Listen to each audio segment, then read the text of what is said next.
Bronny can go in front of ESPN. Nigga, my mama gonna go to war, nigga. I don't give a fuck how old she is or how old I am. So if I got a pops, that nigga gonna do this. Well, he better do this. That's right. Yeah. But now we're opening the door for all of these parents to start coming out and protecting their kids. If you think that's bad, wait till you see Shador. Right, it's about to get Dion already doing that. We all saw what we saw, and you know what we saw. That's elementary school. No. That's it's like when you a teammate, he push him like, man, like, let's go. He puts him like, get off of me. Get off of me. Get off me. No, don't touch me. Was it worth the $30,000? Now? In the moment. In that moment. In the moment. Use up. You remember? Was it bingo night or was it? 44. You know what we do on this show, boy. We flow, boy. But I'm gonna keep it high level. And this is gonna just give you the beats. And I give you my opinion at the end on all of these topics. But what's going on, the core issue, is the carriage rights fee. First of all, start off the right way. Exactly. Let me start out like this. This is why I'm broke and you got money. this whole Dak Prescott saga. What are those? On the field, I got metric after metric. He's a winner. Okay, he's number one in all categories for the Dallas Cowboys first 5 seasons. Off the field, unquestionable character. Like, the only thing you got on Dak Prescott is unquestionable character. Like, the only thing you got on Dak Prescott is I am undisputed. Oh, come on. And me playing basketball, and I just want to line up. He's getting up. And show, yeah, we doing this for real. He's first. I want to go rebound. Shoot. This one? Cut that up. I got a match. This boy, it's wet time. That's what I do. I still don't know why this is a pick, except exceptional play by the defender. Look at that. 2 dudes reaching, and then he comes between them and say, let me split this bunk bed. And I'm out of here. Shotgun snap, slips. Oh, that's ugly. Sack on your first play ever in the NFL. Y'all know your nightmares came true. You're like, God dang. Oh, yeah, this ain't it. Look at this blitz right here. I mean, he only knows so much what he's reading off stats, off paper. I mean, everything's good on paper. But I would always love to hear it from a player because they play the game. What about a journalist? Like, being real, NARPs are journalists. Like, you're from that pool, right? So imagine somebody just said, you didn't play the game. I don't want to hear it. She would have a living room full of people at about 10 p.m. probably every other Friday or Saturday. Come up here and I already know what they want, and I got to sing whatever song I got. Did you say song. Sing, not rap? You said sing, huh? Sing. Yeah, they ain't trying to hear no rap. They ain't trying to hear no rap. Yeah. You really think you can do something with that? Hey man, Michael Jordan too light in the tail. Okay, you know what, big dog? Yes. I ain't light in the tail. If you want some of this, let's go one-on-one right now. Let's go,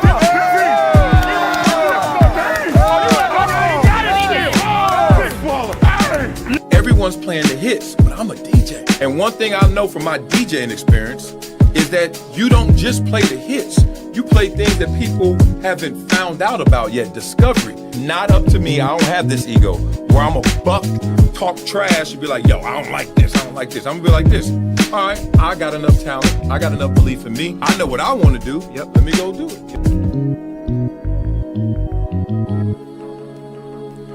Wah, wah, wah. Ooh, I got this hat on top. Old man style. Grandpa style, man, because nostalgia is in the air because the U is back. Golly, man, just like I root for the Ravens, even though I didn't play for them, have nothing invested in them, I just like them. Man, University of Miami, you got my heart too, damn it. I'm hanging on with a pinky on this bandwagon I jumped on like 2-3 games ago when I found out, oh, they gonna make it? Oh, they did beat Notre Dame. Oh, man. So everybody out there watched that game last night. Shout out to all you guys who are up early in the morning, even if you're on the East Coast. Yeah, you up early. We respect that gangster in you. Early bird gets the worm. I don't know who woke up thinking about a worm, though. Who in the hell was that old back in 1628 and was like, the early bird gets the worm? I guess birds want it, but we ain't birds. They was calling us chicken heads back then, man. So love to all you guys. Blah, blah, blah. So let's see who's in the chat before we get into this. Back. Number one right now is Andrew Newman. All right. He giving out the love call. I told y'all, wherever y'all in the streets, I don't care where you are. Even if you see an ICE agent in a protest and somebody won't even let you go home and go back and pick up the kids because they say, no. Just go, wah. Bet you they get out your way. Straight up, man. Respect. Don't lose people over politics, y'all. We're going to have some conversations about that. We got a good show, obviously, because we got a lot of good topics. Number two, come on, man. We beating you to it today. No, you're not. I've been up since 2:47, but, I take my time.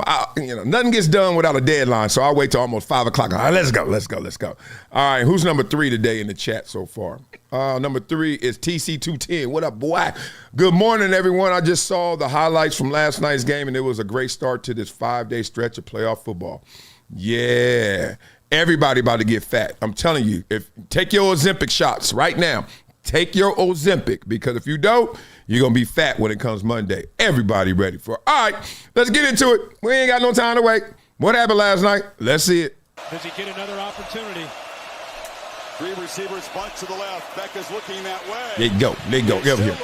Taking his time. Carson Beck with his legs puts Miami on top. What a drive.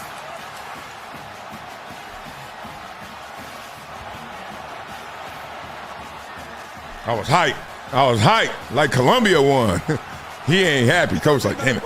You didn't think number 11 would run it in. Yeah, that's right. What great composure and how fitting for Carson Beck to Seriously. have this moment. Been through so much in his career, especially in Athens. Went to university in Miami and Louisville and the SEC. Give it to him, baby. Give it to him. And to have this moment right here. Yeah, baby. Blah.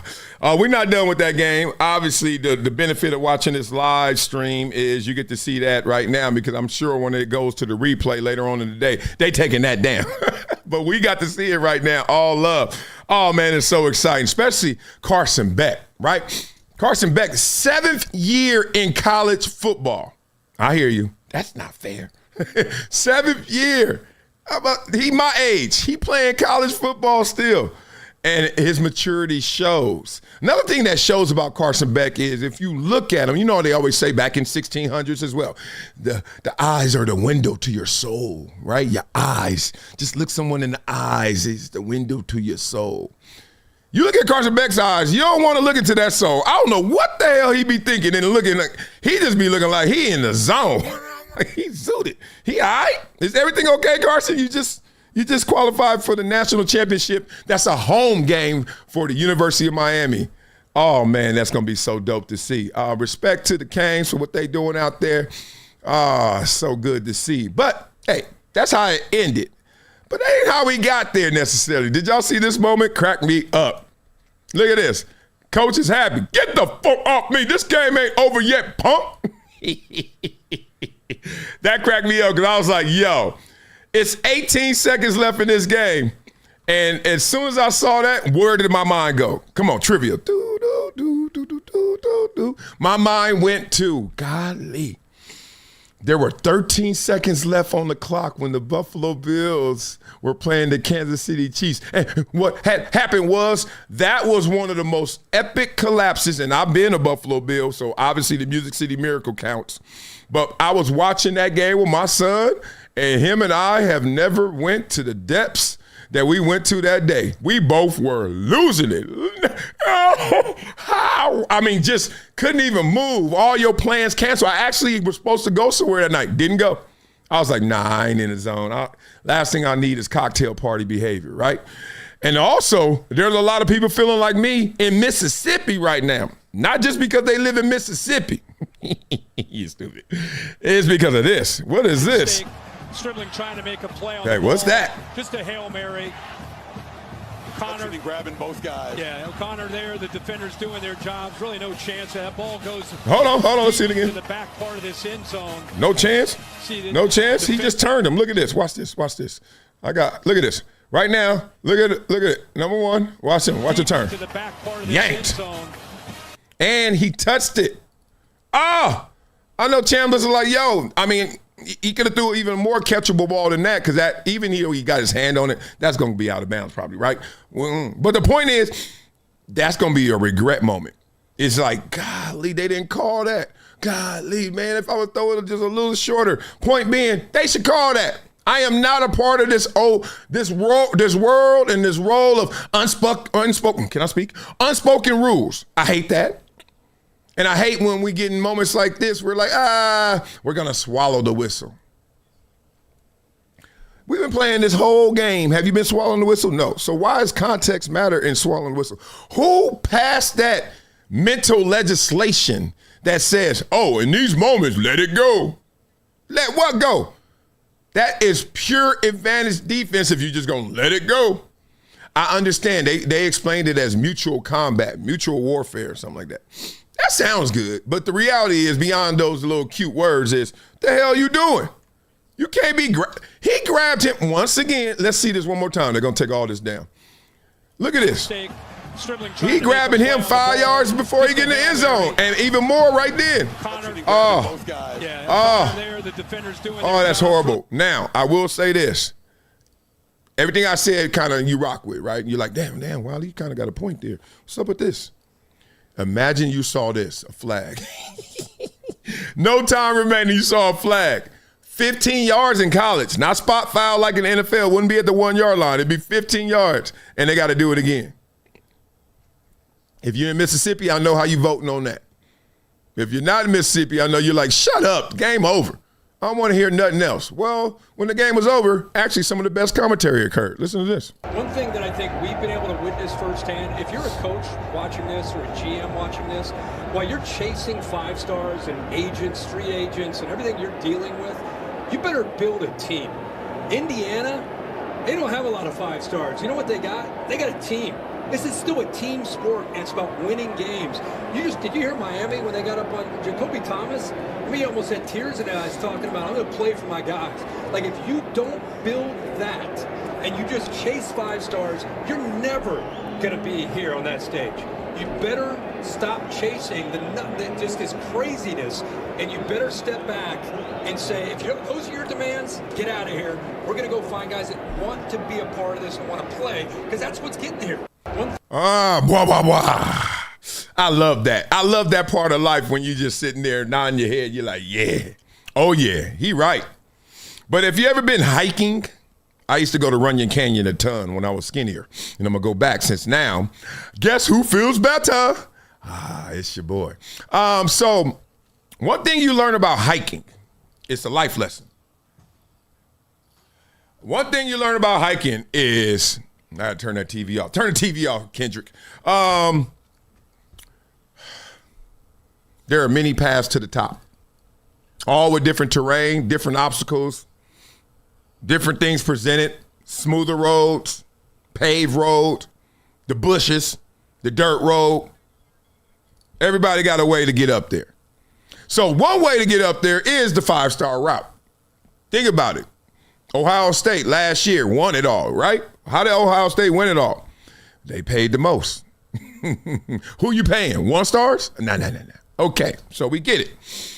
Now this year, in the moment, euphoria, you're feeling it, you're in the zone, and you say, this is the way you do it. Build this culture. And remember, Miami used to be it when I was growing up. Used to be it even when I was in the league, early 2000s. And then went away.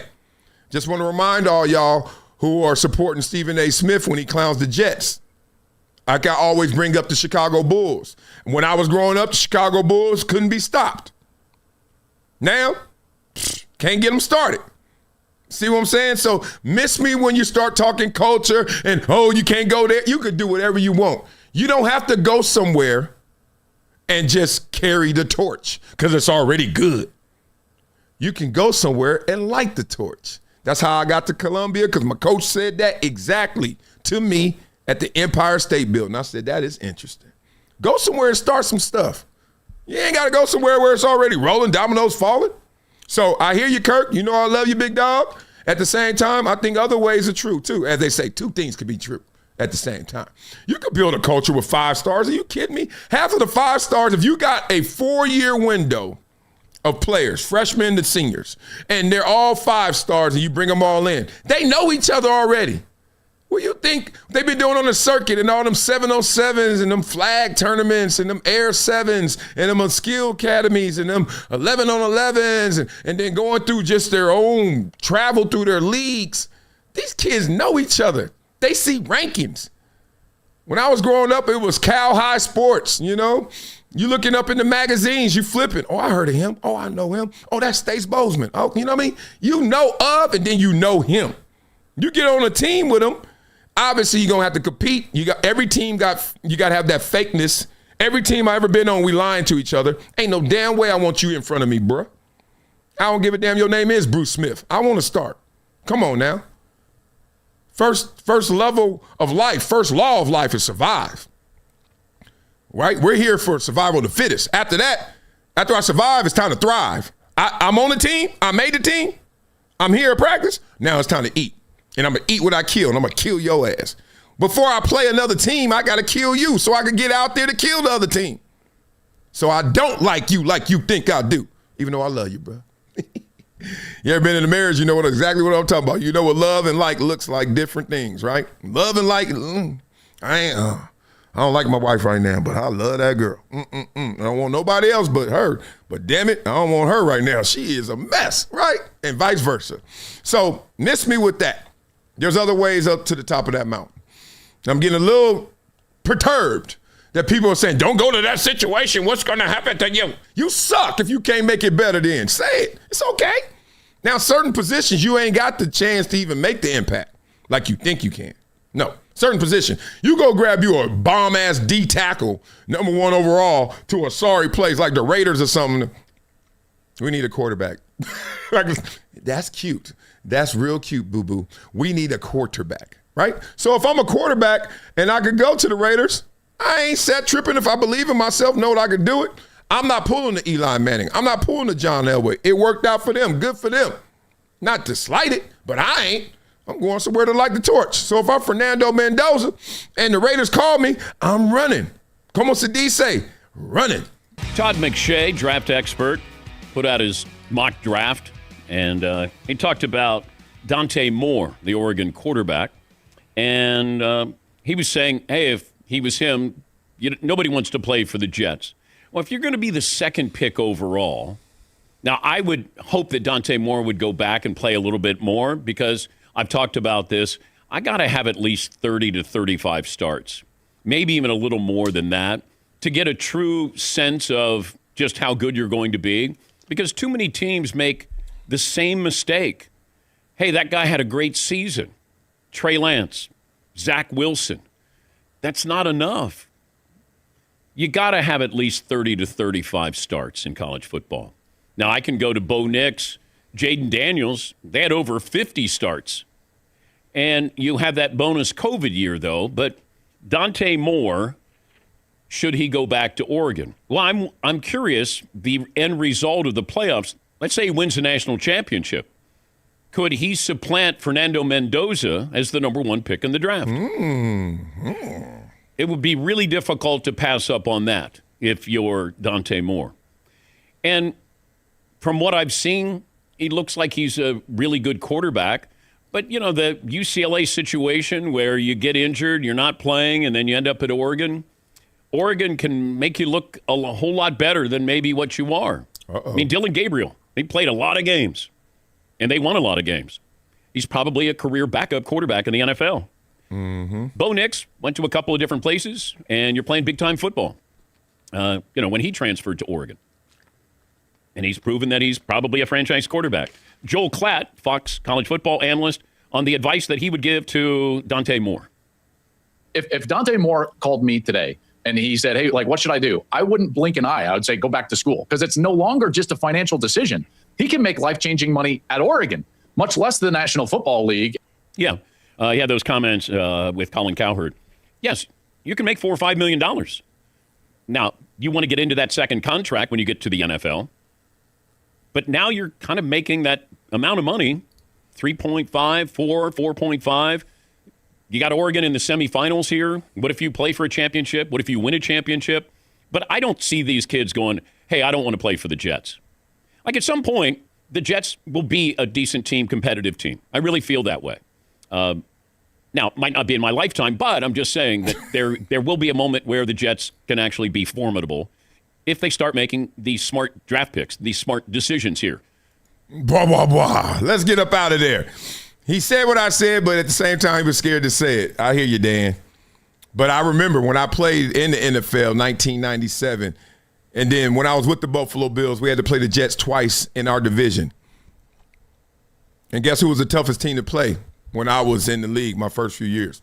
Oh, no. I know. We're in the same division as New England. Nope. New England went to the Super Bowl, 95 after that? Kind of went down again. Then Tom Brady got hurt. Drew Bledsoe got hurt. Tom Brady goes in. Didn't that change? But no. I'm talking about that window, 98, 99, 2000, Keyshawn Johnson, Wayne Corbett, Vinny Testaverde, Curtis Martin, Aaron Glenn. Do y'all want to go here? Knows our history, right? Best indicator of future behavior is what? Past behavior. They're going to be good sooner or later. Maybe later, maybe sooner. But that's the point of the phrase, sooner or later. But this whole inevitable, it ain't going to happen in my lifetime. Y'all stop playing with me. What kind of sports y'all playing? One day y'all hate Kevin Durant because he a cupcake for going to the team that's always good and that beat him in the playoffs. Okay, now we over here telling kids basically, don't go there. They not good. So go where? Where's good? Oh, that's Kevin Durant. What's the problem then? See, the hypocrisy lives forever. Makes no sense. If my son is in position to go number one overall, I am not about to navigate him. Because what we don't highlight enough is it worked for you, John Elway. It worked for you, Eli Manning. It did not work for you, Shedeur Sanders. No, because you thought you were a first rounder. You thought you were top 10. At one moment, you probably thought you was number one overall, right? Top 5. It didn't work for him. He ended up going to a crowded room in the 5th round because he told some teams that were either playing poker, like, hey, we might go get Shedeur. What pick we got? 12? Yeah, I think he'll be there at 12. If not, we move up. But what the?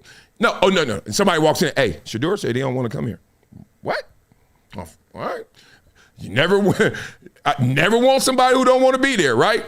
Any relationship you've been in, never be with somebody who don't want to be there. You already know it's coming to an end. He don't want to be here. You can do that when you that dude. You can do that when you Deion Sanders. I ain't going there. We drafting you anyway. But when you like this, like 99.9% of us are, like, let Fernando Mendoza go through this draft process and start popping off. Let him lose that Russell Wilson effect he got going on with that string right now, which is perfect.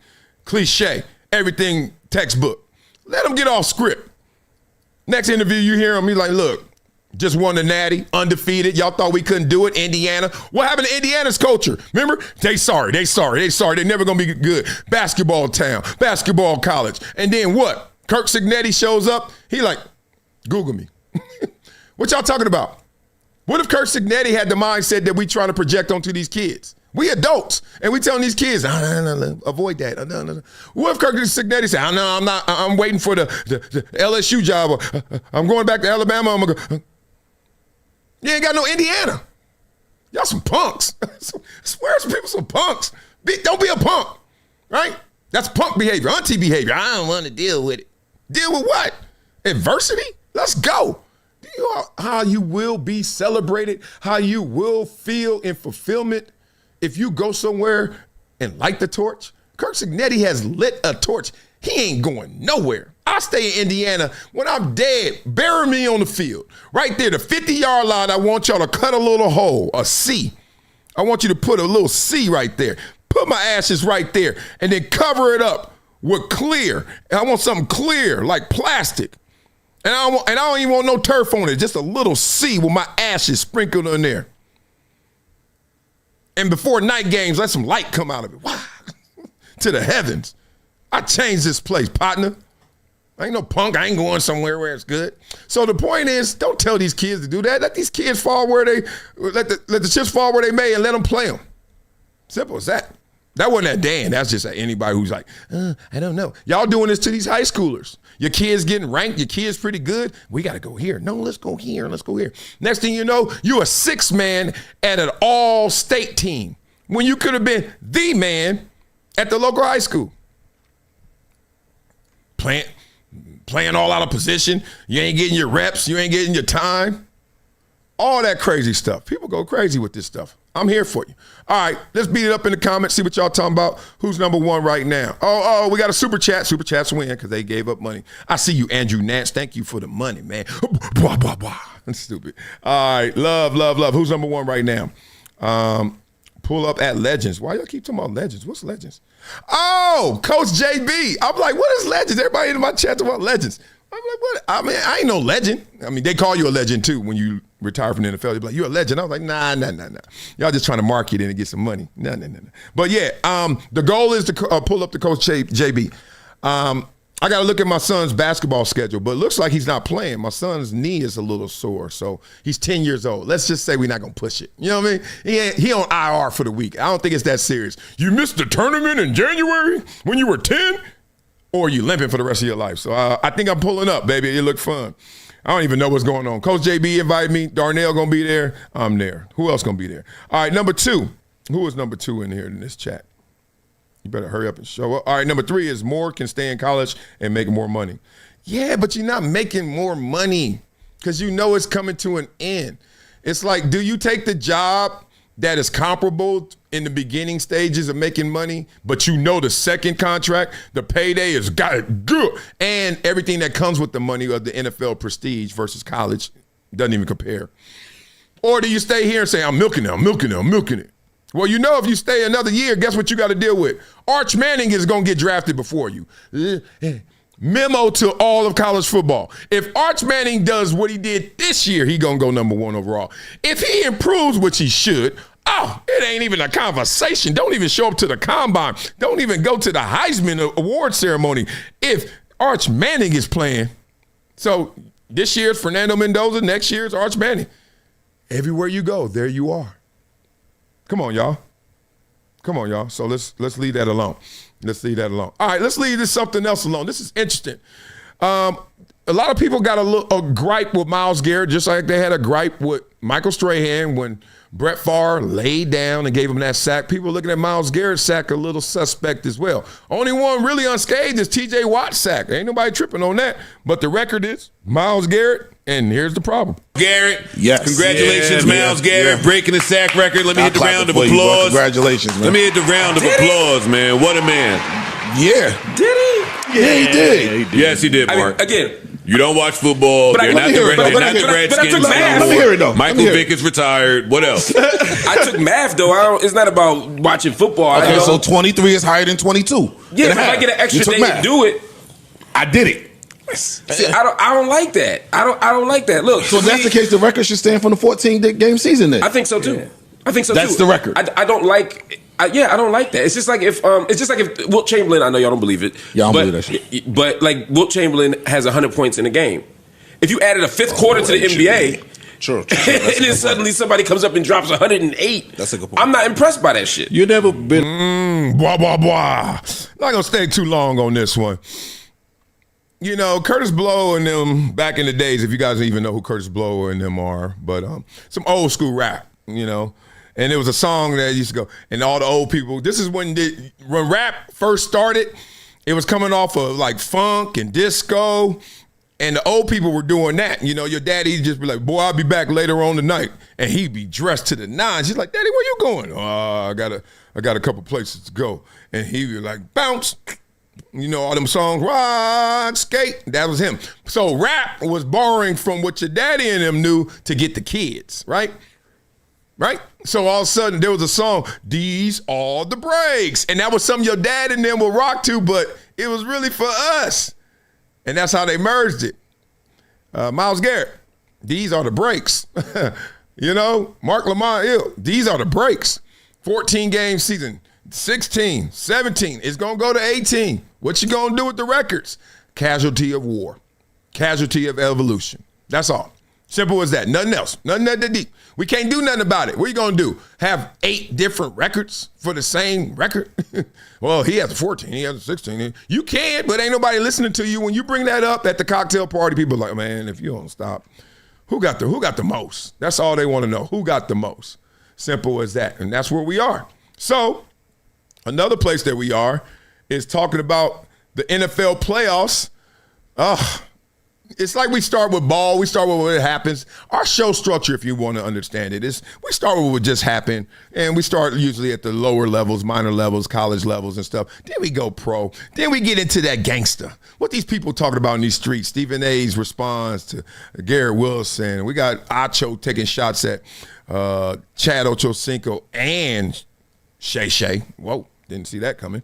So let's talk through that. But for right now, let's look at the NFL, and I want y'all to play a little game with me. Tell me if this is right. Tell me if this is correct. Because they got the best head coaches, and quarterback duos. I think this is interesting. You can start at the top if you won't bore yourself. Let's start at the bottom. McDonald and Darnold. It's just because of McDonald, because Darnold is balling. Damn near MVP candidate. He's like right here. But coach ain't got enough stripes, so they put him down here. Now, this one's kind of interesting. Sirianni and Hurts. Why you think they're a 9? You just won a Super Bowl and a Super Bowl MVP. You've been to 2 Super Bowls with him, and you're doing a damn good job. People hated you from your press conference. You obviously redeemed yourself from that. But still, 9? 9? 2 Super Bowls, and you're still active at 9? That's disrespect. I mean, I ain't gonna lie. I'm not easily disrespected, and I don't really even care what you think. Because disrespect is weird to me. That means I care about what you think about me. I don't give a damn what you think about me. Like that. Not in comparison to me. I would love you to love me, but if you don't, my love for me is going to win out over your love or hate for me. Come on. Sirianni and Hurts, that's just wrong. Move it up. But, of course, on these things, if you put it in perfect order, then nobody going to click on it because it's like, yeah, that's right, move on. Johnson and Williams. Ben Johnson, I love it. Don't think it's higher than this, but I understand why, because Caleb Williams is just a wild card. Them plays break down. He goes to war. He lights up. I get it. All right, Cohen and Lawrence. Interesting. Why does Lawrence look older than his coach? That's one. But 2, I like all of this. I just don't think out of respect, out of accomplishment. They may win it again this year. Ain't nobody prohibitive favorite? Like, yeah. Okay, anyway. McDermott and Allen. Now, Allen, both of these guys deserve to be up there, if not even higher because of who they are. But they haven't won it all. Let's be real. What you thinking? So why are they there? Interesting, a little low for me, but I hear you. Peyton and Knicks. Look, Sean Payton won the Super Bowl before, coaching his butt off in Denver, could win Coach of the Year. Except we had high expectations for Denver, so they usually don't give it to a coach with a team that we expected to be good. And Bo Nix is acting a donkey, even though some people wanted to throw him in the trash. Now they digging through the trash to get him. He's a beast. Okay, I can see that. Harbaugh and Herbie. Even though Harbaugh hasn't won it all at the pro level, still don't do that. And we know Herbert's had his playoff struggles, but still don't do that. 4 is actually low for them, but we'll see what's ahead of them. Shanahan and Purdy. The only reason you can say this and be like, I'm sorry, Harbaugh and Herbert, is because Shanahan has done what Harbaugh's done at the pro level, if not even a little more. And Purdy has been, and they needed him and he was hurt and all that, but he's been. Damn. Ain't no way for my money I'm putting Shanahan and Purdy over Harbaugh and Herbert, but I understand why you bet that way, so I'm going to stop. Vrabel and May, wow. What's the criteria? What are they judging on? Potential? I guess going into the playoffs. Nah, it says best going in. What? I love me some Vrabel. Is he a better coach than Harbaugh? Maybe. Same level? Okay. As Shanahan, yeah, all that's the same. I get it. But this ain't the same. I mean, Drake May just got there, and he's not going to win MVP, but he's close. So maybe they just going by how the quarterbacks are doing and then say, oh, if your coach is holding you back or not. Okay, all right, I get it. Vrabel and May? McVay and Stafford. Yeah, I get that. Champ. Cha-champ. I get it. Beat up in the comments. Let me know what you guys think about that. I thought that was a little interesting. Miles 8788 says Herbert hasn't won shit. Yeah, Miles, you either. Me either. When? I actually know the answer, but let me just play dumb. When did we get to a place where you see some greatness? You see something insane, and the first thing you ask is, have they beat everybody else in one given year? No. Oh, so they're not as great. What? That's almost like going to school. You go to high school. Who's the finest girl in here? Tiffany Cambridge. Where's she at? Oh, that's her. Woo! Is she the finest girl here at the school? She's a 9th grader. Oh, then you go see the twins, the 12th graders. You see Tanya Thompson and them. Tanya, oh my God. Is she the finest girl at the school? No, I think she got some competition. The 12th grader, and she more developed. Okay, so she ain't good no more. She sucks. Like you like, she ain't the finest girl at the school.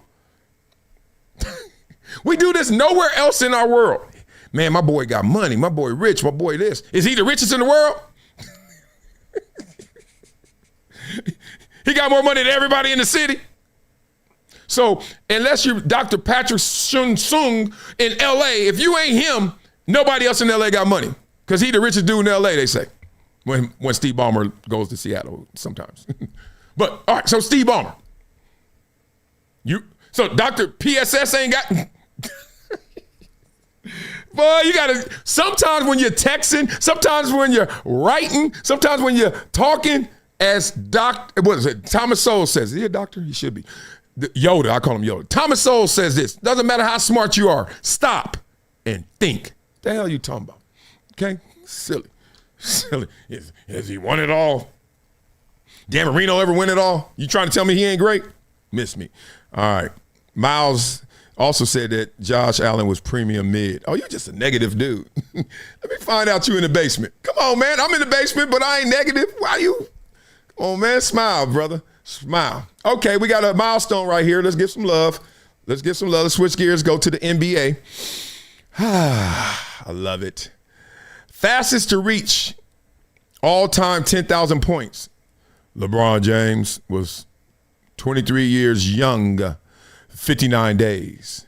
Kevin Durant, 24 years, 33 days. My favorite player ever, Durant.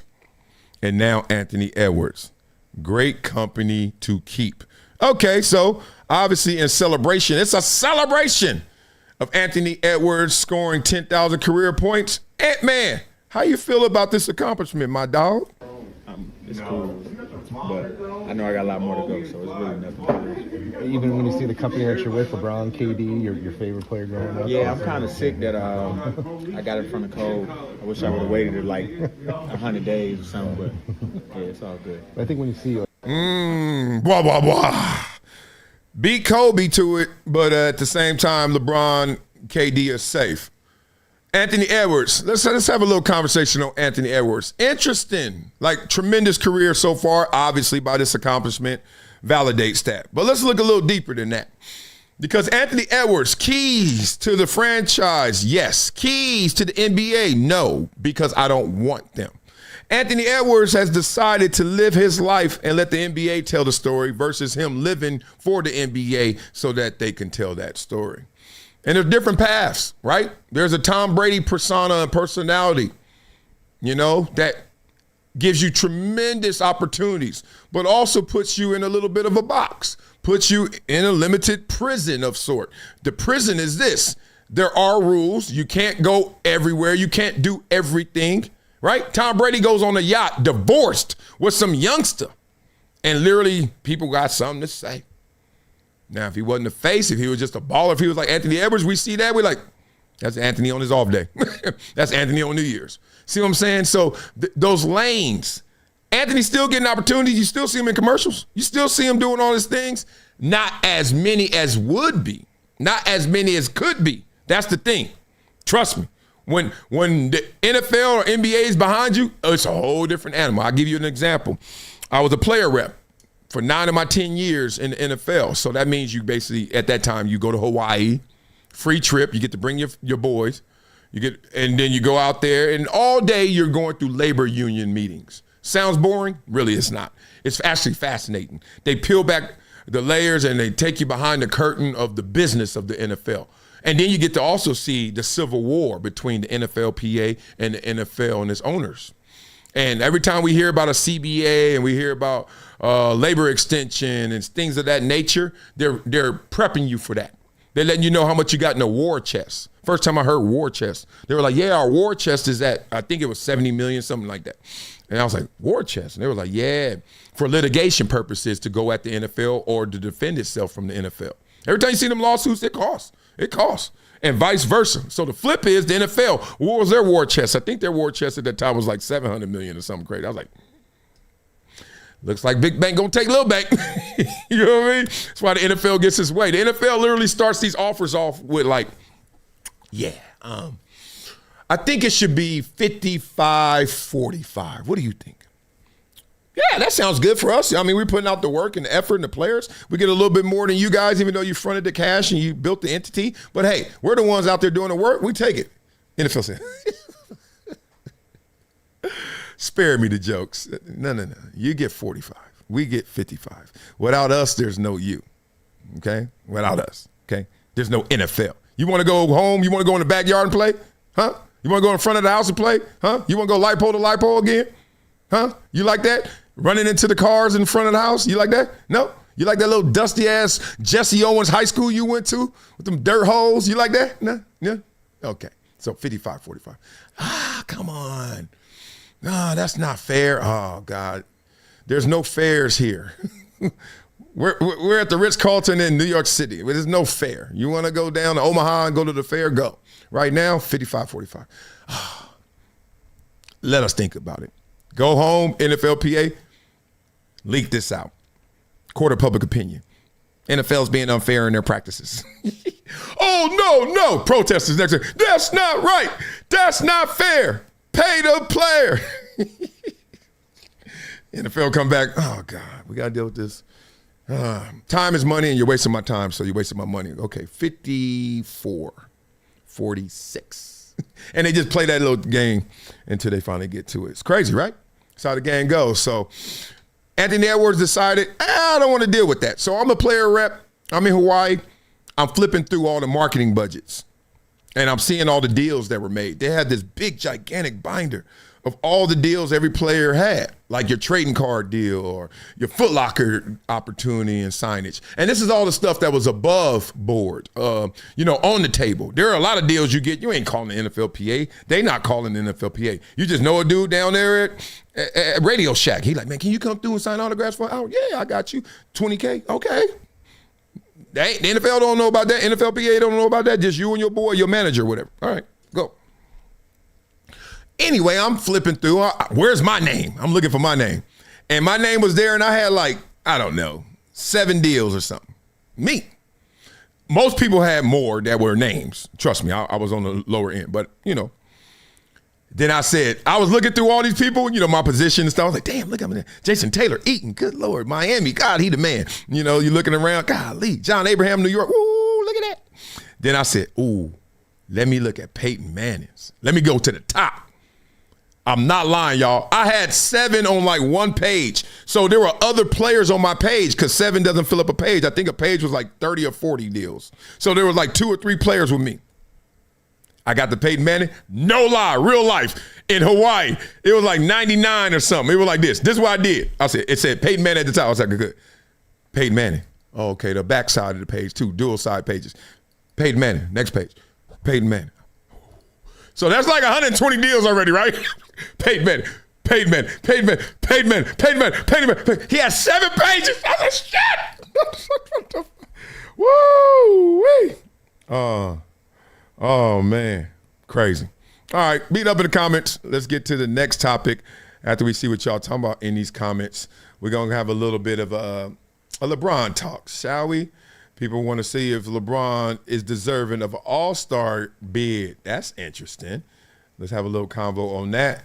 Trust me, when stick around, we got some Stephen A. Smith. We got some Emmanuel Acho. We got some politics, all the above. Okay, so Deshaun Watson's better than Herbert. Just wait for the comeback. Miles, 87-88. I'm glad you super chatted that because I would have never read that comment, but you paid for it, so you got it forced through. Hell no. Sean, I mean, look, I'm not rooting against him. If he better, but he hasn't been. Deshaun Watson is not better than Justin Herbert.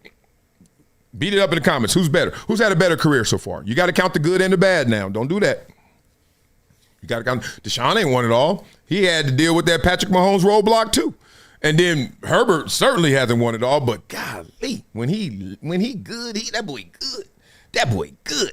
Okay? So just say what you want to say. Beat it up in the comments. Let's get into this. All right, LeBron. You deserve to be an all-star? Interesting. Deserves to be an all-star this season.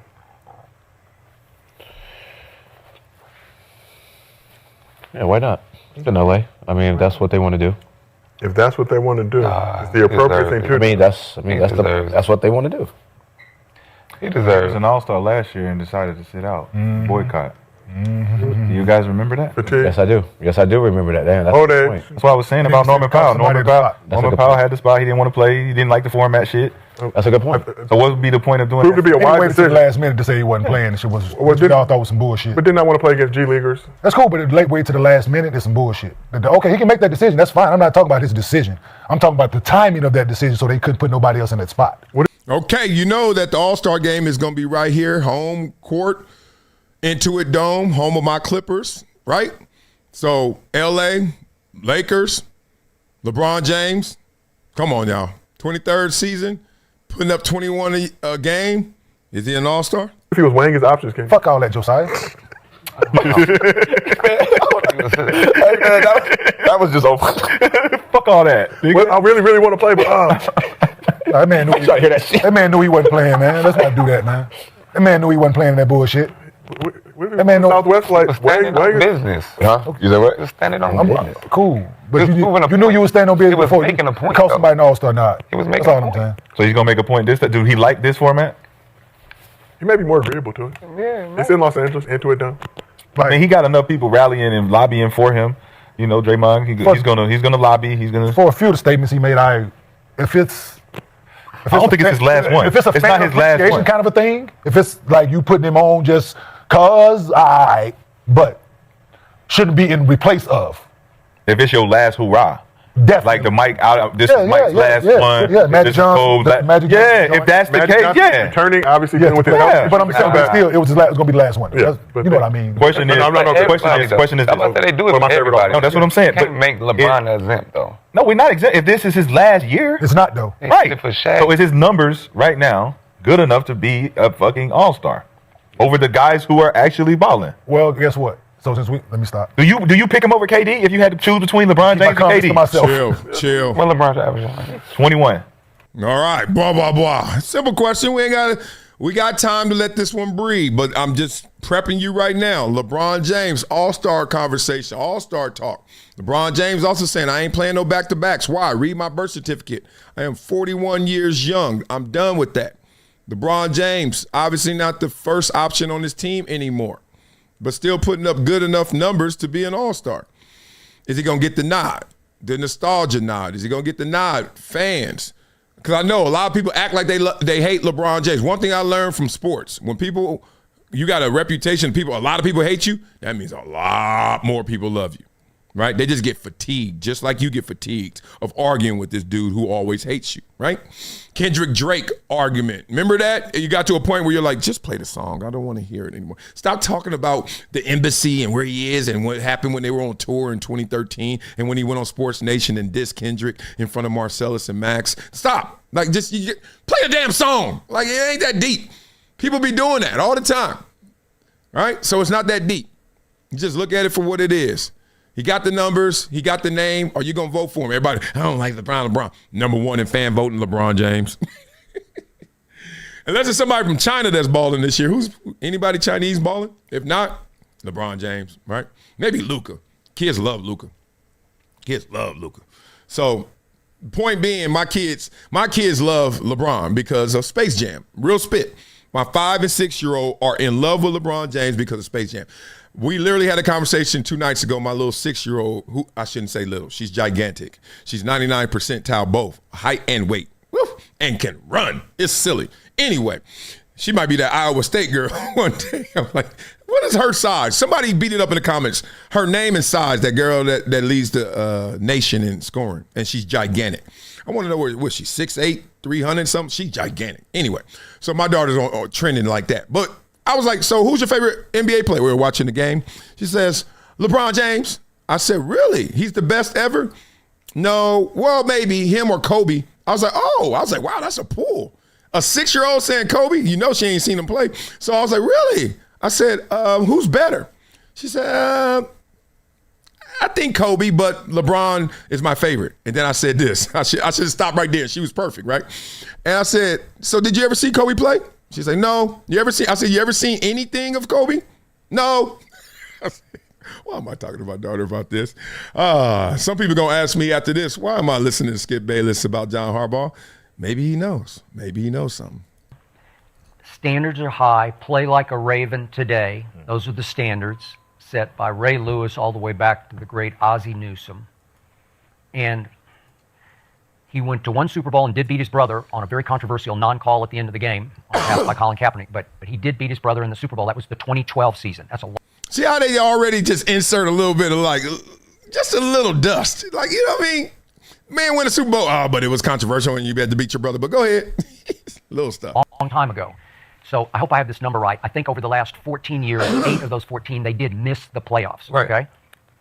Okay. It felt stale to me. And he clashed more and more. And I told you that story was a lightning rod turning point story in the Baltimore Sun. And the guy who wrote it knows the Ravens and has covered them for a while now.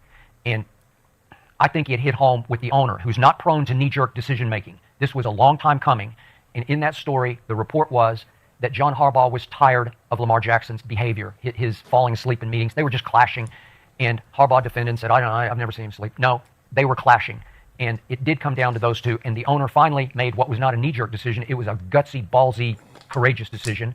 We need a change at the top. We're going to see what he do. I don't hate John Harbaugh, and I think he's done a tremendous job there for a long time. It's hard to coach a franchise like that for 18 years. Yeah. But he needed a change of scenery, and they definitely needed a change of scenery. And my experience, my little itty-bitty experience is starting to yell at me, and it's like, don't let them finish yet because you might forget. You've been hit in the head a few times. Interesting. But Scotty is hearing, hey, Lamar and Harbaugh are clashing. Why are they really clashing? Because Harbaugh is saying, dog, wake your ass up, and he's sleeping, or I want you to do this and you're not doing this. So instead of choosing the person that's right in that moment, you choose the franchise player because he's younger and you can run with him a little bit longer, whatever that may be. I understand why you would choose Lamar at the same time. I don't think that's enough smoke. That's not enough of a reason. Unless you're trying to say he doesn't respect you, so he's being defiant. You're trying to tell me that behind the scenes, Lamar Jackson's being so defiant of John Harbaugh that we got to pick one of you two. Nah, I could bring y'all into a room and just say, look, let me tell you how this is going to go. It's going to go together. All right, either both of y'all here or both of y'all gone. Straight up. You like it here? They like both of them. Like, nope, we like Miami. I don't disagree with it. Wherever he's going to land, he'll be very good. Somebody can jump. Somebody, wherever you want him. Maybe it is Cleveland. Yeah, where do you think is a great fit? Nah, it ain't Cleveland. I don't know if Cleveland. I don't call like stale. the Giants. I don't call stale. 2022, y'all lose to the Bengals. We in the playoffs. But you lose to the Bengals, they go to the chip. Yep. 2023, let me see what they did in 23. Oh, we lost to the Super Bowl champions. 2024. Well, that was the AFC Championship game at home that they lost. That's the Super Bowl champions. Man, it's still. 2024, we lose to the Bills from a drop pass. Like, what's stale about that? I think the relationship with Lamar. So stale is what Cleveland is doing. No, it's stale. That's stale. Like, fuck, we can't figure it out. If we in the playoffs every year, bro, well, you know how hard it is for that. Yeah, but when you have championship expectations, stale is not getting to the championship and winning it. And when you have a team capable of every year and you losing the teams you're supposed to beat. Who says they're supposed to beat these teams and they win in Super Bowls? You're the favorite. And at home. Come on, man. Nah, blah, blah, blah. Oh, shout out to TJ Ward, the homie. Oh, man, they start doing some TV at the end. What the hell? Stale is what? Having championship expectations and not meeting them? Okay, let's just, first of all, let's talk about our fan base. Let's talk about our teams we root for. And if you root for a team and they don't win it all, and you think that, like the Buffalo Bills, I root for the Buffalo Bills, at the same time they ain't won it all. Is it stale in Buffalo? That is one word I've never even thought to apply to the Buffalo Bills who keep coming up short. There's so many different phases when it comes to sports fandom, and we got to respect this. What do they say? There's 7 stories of life. It's the same thing in sports because sports is a part of life. There's always that Jordan era. Jordan era means, sorry, Hakeem, only when he retires will you get yours, right? And then we went through the Mahomes era. We may still be going through it, but the point is, only when he's not in the playoffs will you have a chance. Okay? If he there, he gonna be there. Or, right? You're gonna have to go through him. Philadelphia Eagles, they went through him. Okay?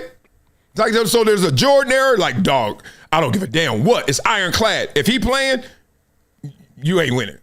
Then it's, oh, he's not playing, you can win it. Then there's Patrick Mahomes, a notch down. Oh, if he's playing, more likely he gonna win. If not, you got a shot, but not much. Okay? So now we going through this and we calling every situation stale just because we expect to win it all. But guess what? As they say, when you go into a prayer circle and you pray to your God, the other team is praying to God too. God, that's why you gotta be careful with your prayers. I pray that we win. Don't that God like stop. God like hang up. I can't guarantee you gonna win. You gotta go get that. That's on your choice. That's on you. Pray for safety. I can't even guarantee that, dog. You playing football. What the hell? You could have picked something else if you want to be safe. Like people gotta understand what they're asking for. You ask for a team to be a champion. Okay, that's a good ask. Doesn't mean it's getting granted. Doesn't mean it means anything. Injuries to the wrong position at the wrong time. It's a wrap. Drop a ball. Wrap. Penalty. Wrap. What is going on? I mean, I understand it creates fun and energy, and we like it, but we can't be stupid. I don't want to like something that's stupid. And it's stupid to call every situation stale just because, dog, they done had Zay Flowers drop a ball. They done had Mark Andrews drop a ball. We done had Likely and this toe taps and all this stuff. Oh, man. I kind of like what Adam Schefter said. Dog, everything ain't got to be bad for it to just move on. You ever just leave a situation and what was wrong? What was wrong? What happened? Nothing. It's all good. It just could be all great somewhere else maybe, or I just need to change it up. Breath of fresh air. Goodness.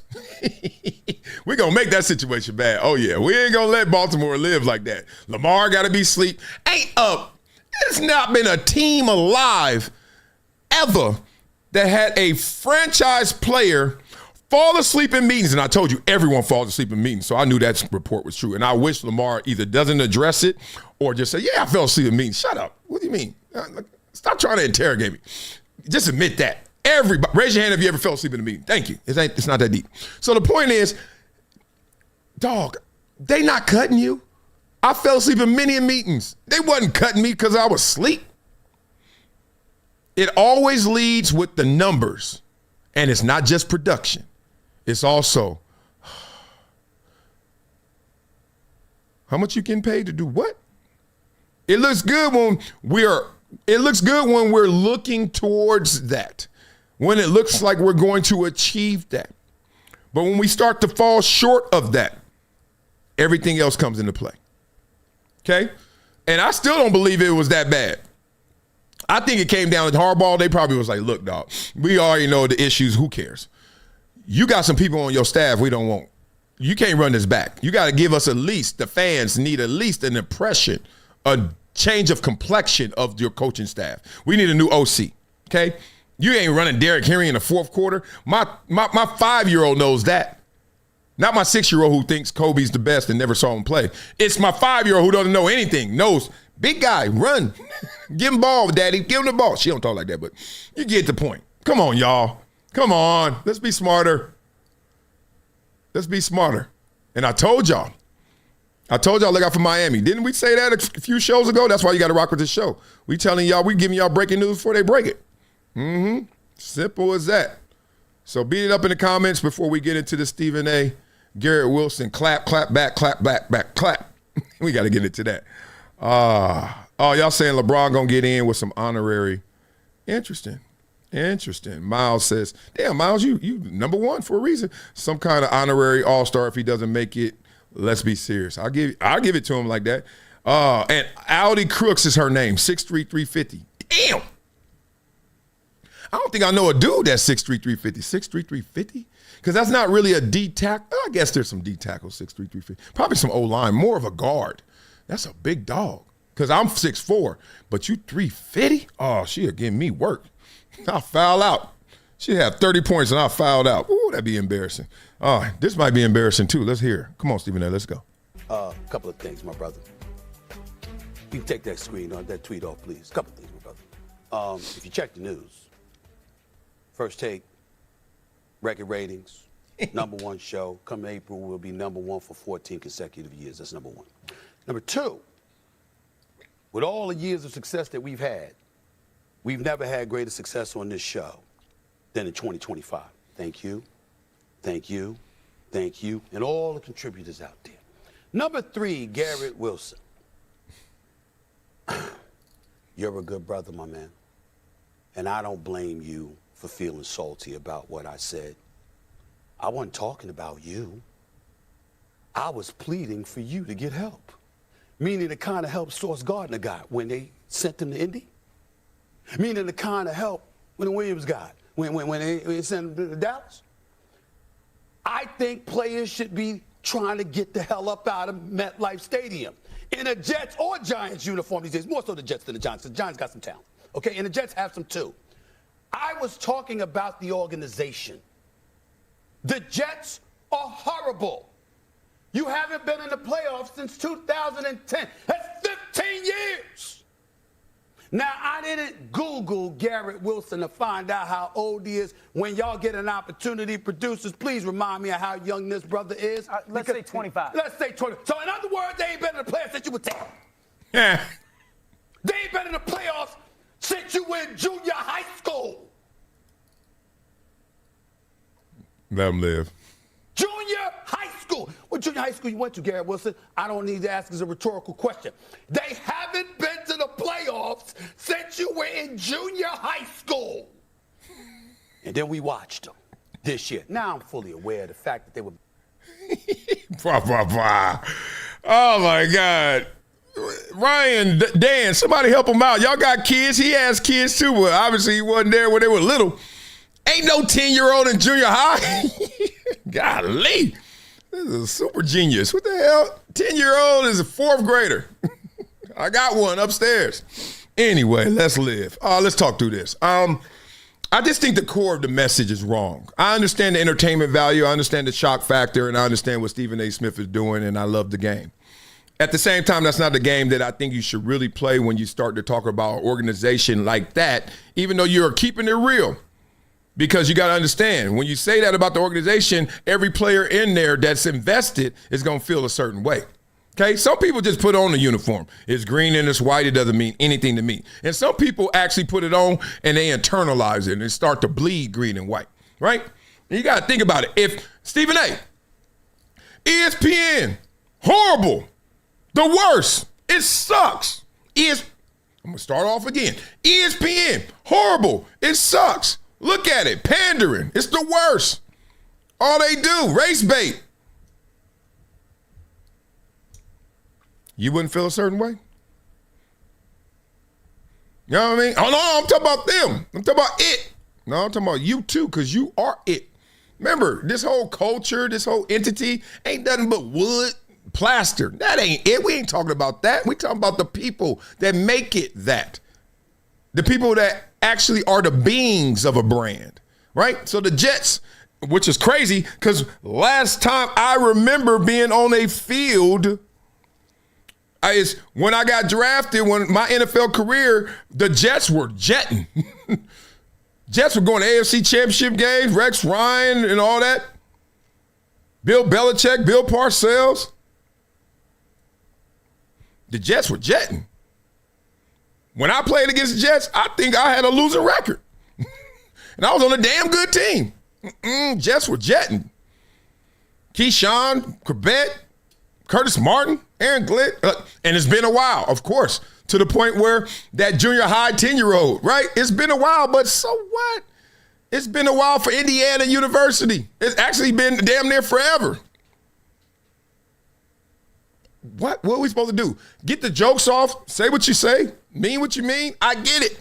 But don't act like somebody ain't going to get mad at it. Because everybody is invested in where they are. You got a sense of pride. right? Now, it's not like talking about you. It's not like talking about your mama. Not like talking about your kids. Not like talking about your wife. But it's somewhere where I put in a lot of time, dog. I'm actually there the second most amount of my day.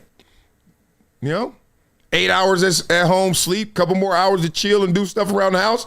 Half the day gone. The other half of the day is split between being at that facility, being a jet, and then stuff I got to do around the city. Come on, man. You trying to kill my number 2 and then act like I ain't supposed to trip? And then say, I'm not talking about you. What you talking about? I signed on the dotted line. That's called commitment. That's called partnership. Look, it's not that deep. I thought it was funny. I thought Stephen A., like I said yesterday's video, I didn't think he was wrong, any of that.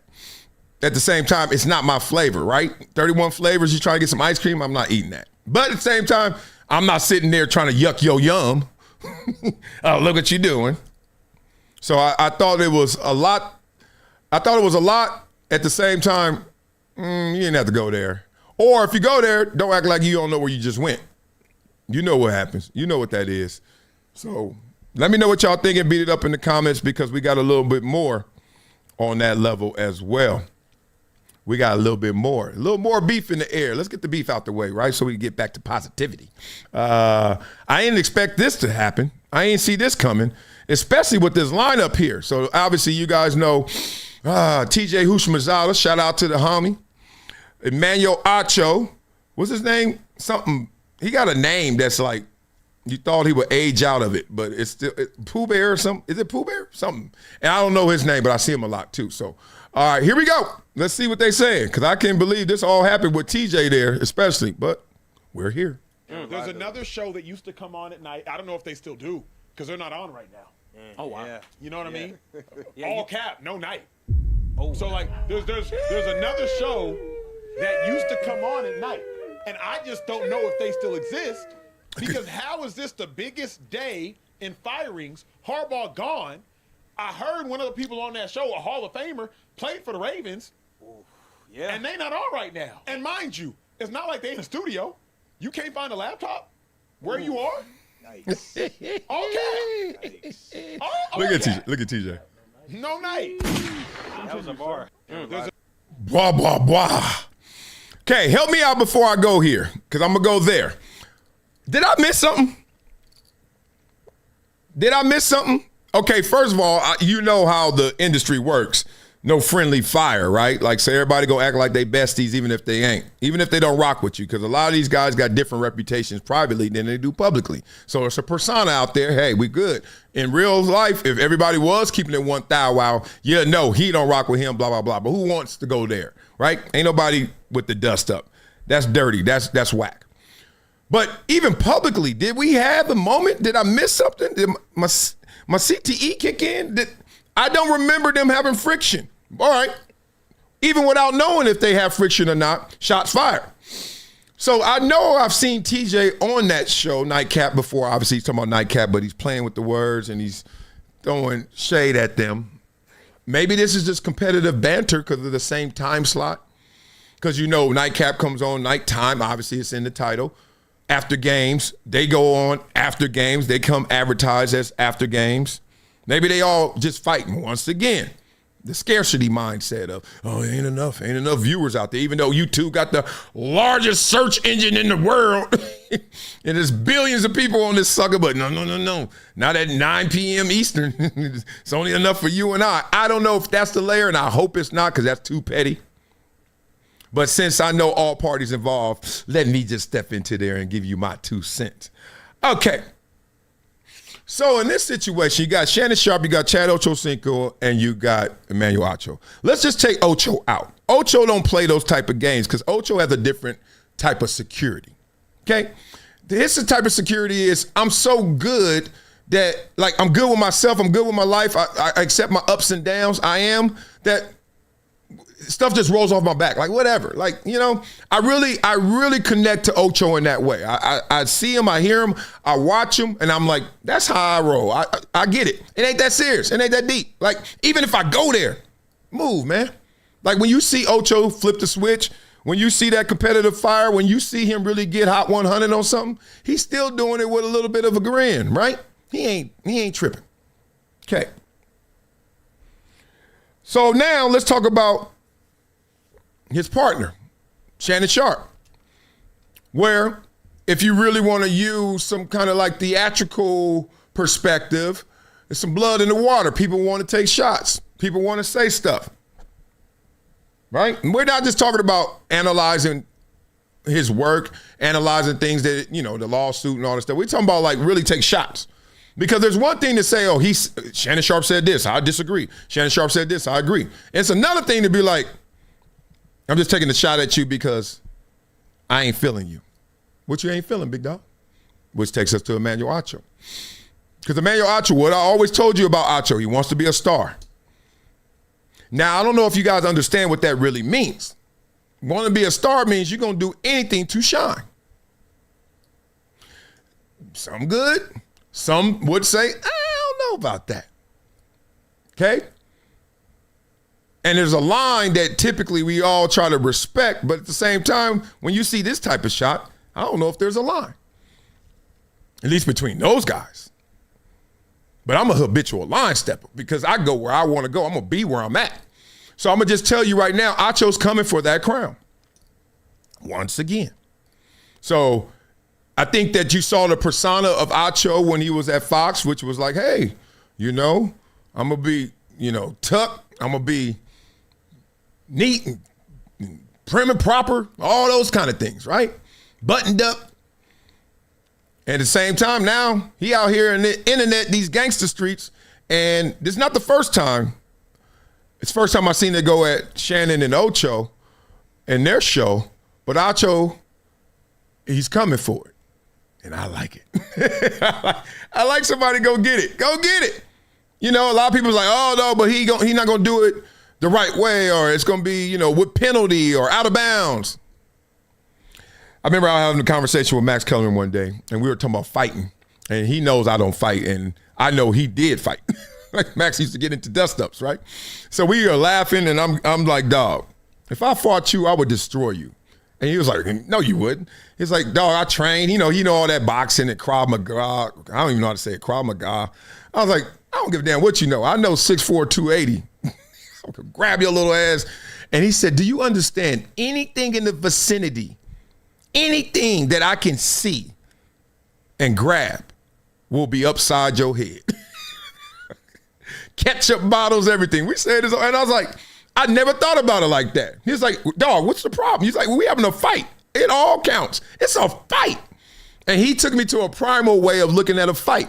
Because a lot of times when you fight somebody, knuckle up. Oh, man, chill. Don't double team. And then I was just flipping it like, yo, it's like in football. If somebody got the ball, man, we going to get that thing. Now, they could try and set these rules up, but I could break the rules. It ain't nothing but a penalty.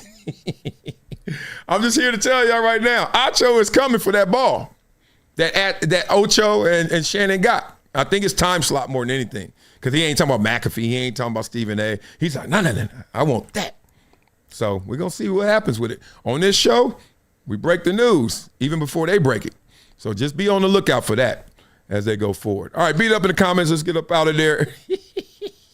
They going at it. That's hilarious. All right. Y'all talking about, I don't want to say this. Look, if y'all ain't going to say nothing nice, I ain't going to say nothing nice. I ain't going in these comments with this. All right, somebody got a joke against me. I could take that. Oh, Wiley is just a lead up to the podcast Olympics. Nightcap started a fake beef with the sports competition. Okay, good. I hope so. Good. I could be wrong. I like being wrong because then I know I ain't going to be wrong again. I'll be right. Right? No problem if I'm wrong. But if that's the competition Olympics, are they even in it? Did they challenge Speakeasy?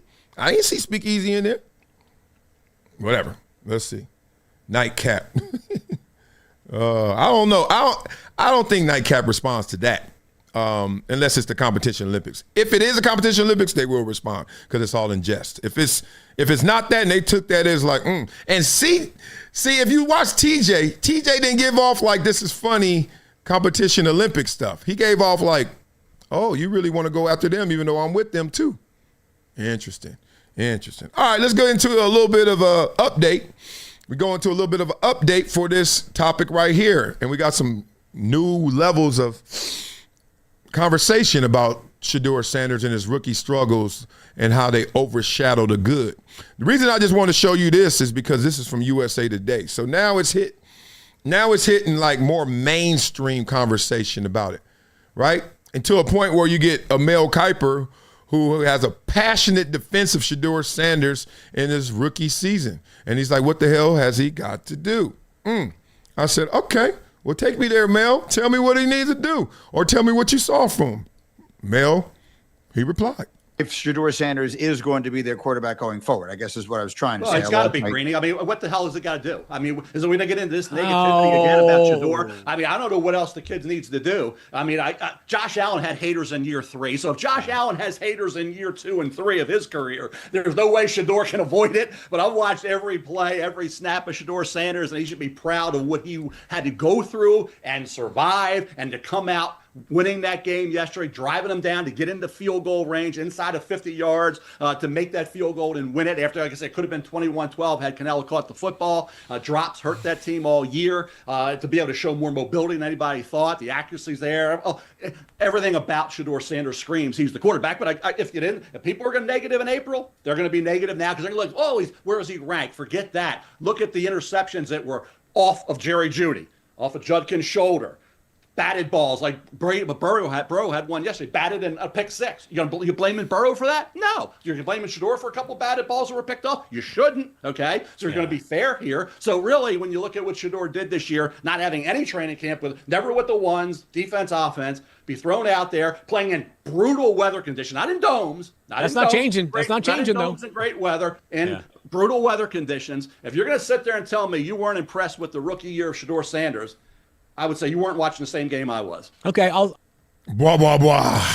Okay, help me out real quick. Obviously, Mike Greenberg, shout out to him, gave me my day one start along with Golick. Love, guys. What's his name again right here? And I know him and I like him, but I'm sorry right now. Brain fart. All right, beat it up in the comments. Let me know his name because he ain't rocking with Mel Kiper right now. He's like, what are you? Okay. What are you talking about, Mel? Like, you literally contextualize all of his numbers. Here's the problem with doing that. A lot of you fans do this. And I'm telling you, when I read comments or I read you guys' tweets and stuff and y'all contextualize stats, I just laugh. One reason I laugh, and I really judge you. I think, once again, I think the worst person in the world is somebody who's a woman pregnant smoking a cigarette. That's like, ugh. That's the only time publicly you can see me just like, come on now. Like, get a baby a chance, right? So that's why I look at when I see a fan contextualize stats. You know why? Because if you're going to do it for one, you got to do it for all. And then it actually will put all the stats in a different context, which means we're going to go right back to where we just started. Do you think the guy at the top had it perfect? I mean, how silly is this? Like, the guy with the highest rating, you don't think he had some batted balls that made his highest rating not as high as it could have been? He had bad weather. Drake May has the highest quarterback rating. It sucks in New England to play. Foxborough? Like, this is auntie behavior at its finest. You contextualize stats. Shut it. It's a record. It's objective. It just says we're going to grade all of you on this criteria. A, B, and C, D, E, and F. Right? That's it. Now, plug in the damn numbers. That's what it is. I didn't say this is who you are as a human being. I didn't say this is who you are as a quarterback in potential. I just said this is what you did. In this scope, this is what you did. Now, if you want some other scope, get another stat. But don't contextualize these stats because then you're going to have to go to every single person and do this. All right, let's go. We're going to find out because he was like, don't look at no rankings. No, we're going to look at rankings. What do you think the damn Super Bowl is? It's a ranking. Number one team, that team that won in the Super Bowl. Yes, we're going to look at rankings. Drake May. He had perfect weather conditions. You think he had any batted balls? You think he dealt with any hate? Oh, but he got the reps in the offseason. Did Tom Brady get reps in the offseason when Drew Bledsoe? A couple. Oh, yeah, that's how he became the GOAT. A couple reps. Man, if y'all don't stop. Matthew Stafford, he came into the season, he didn't even have a back. He had a backiotomy. You think it? Man, look, You can't address one without addressing them all. You just can't. Jared Goff, Lamar Jackson, injuries, back and forth, in the lineup. His coach keep waking him up in meetings, whatever the hell y'all want to make up. Some of these ain't even got a running game. My running game wasn't good. My running game was amazing. What does that matter? Have y'all ever been scouted? Have you ever been recruited? Ain't nobody trying to hear all that context. You imagine somebody recruits you and say, yeah, we like you, and we also like this other kid down in Louisiana. Oh, but you know what? Where I'm from, man, it's harder than down in Louisiana. You ever been where I'm from? Man, if you don't get off my phone, you soft ass, you auntie. Man, my school was rougher, and our field sucked. Hey, bro, if you making those type of excuses now, what you gonna do later? Joe Burrow, how that look? Was that an even season for him? Brock Purdy and his injuries, he came in and out the lineup. He damn near got his job taken. If he didn't have all that money already secured, if this was last year, they would have been rocking. They would have been rolling. Because look, that's too damn close. That's your backup, and you make $200 and how much million, and he making $20? Shoot.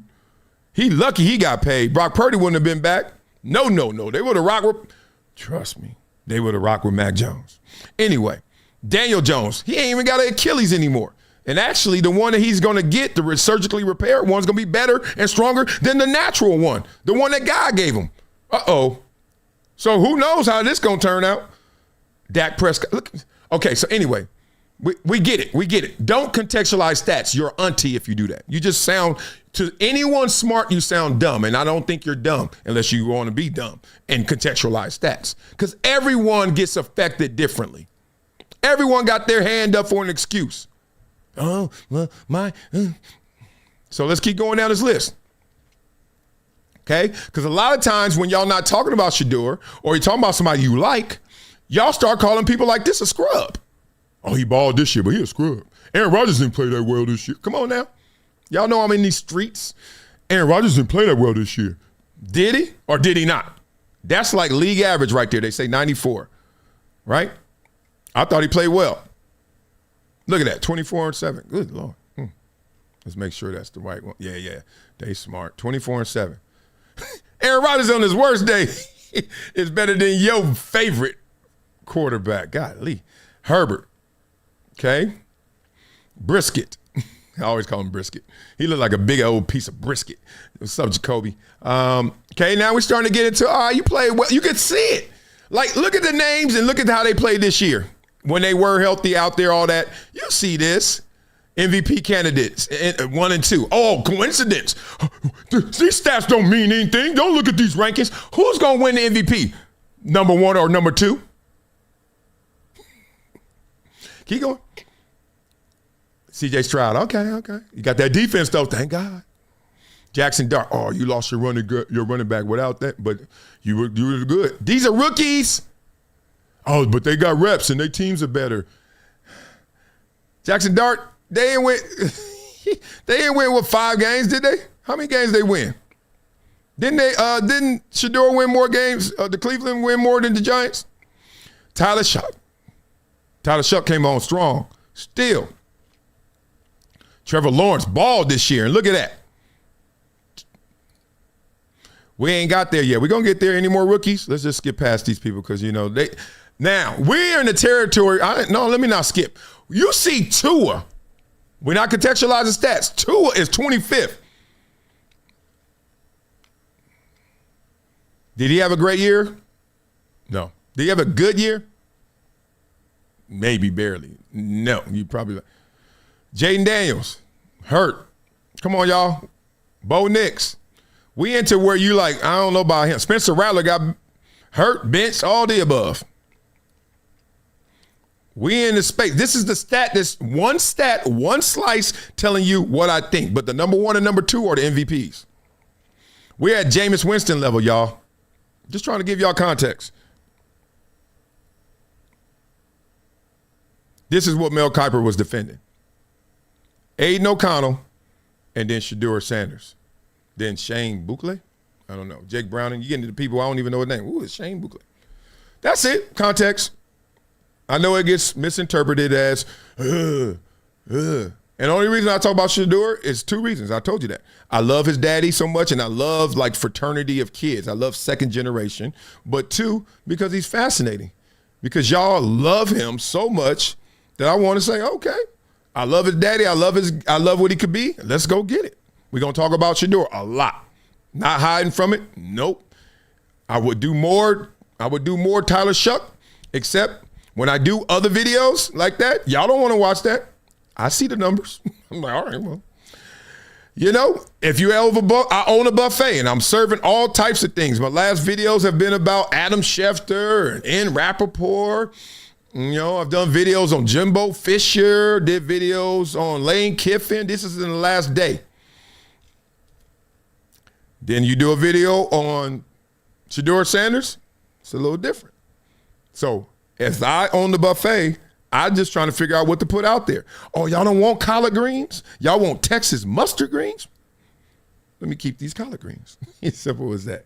All right, y'all. This is interesting. Let's go back to a little bit of basketball before we get into these politics.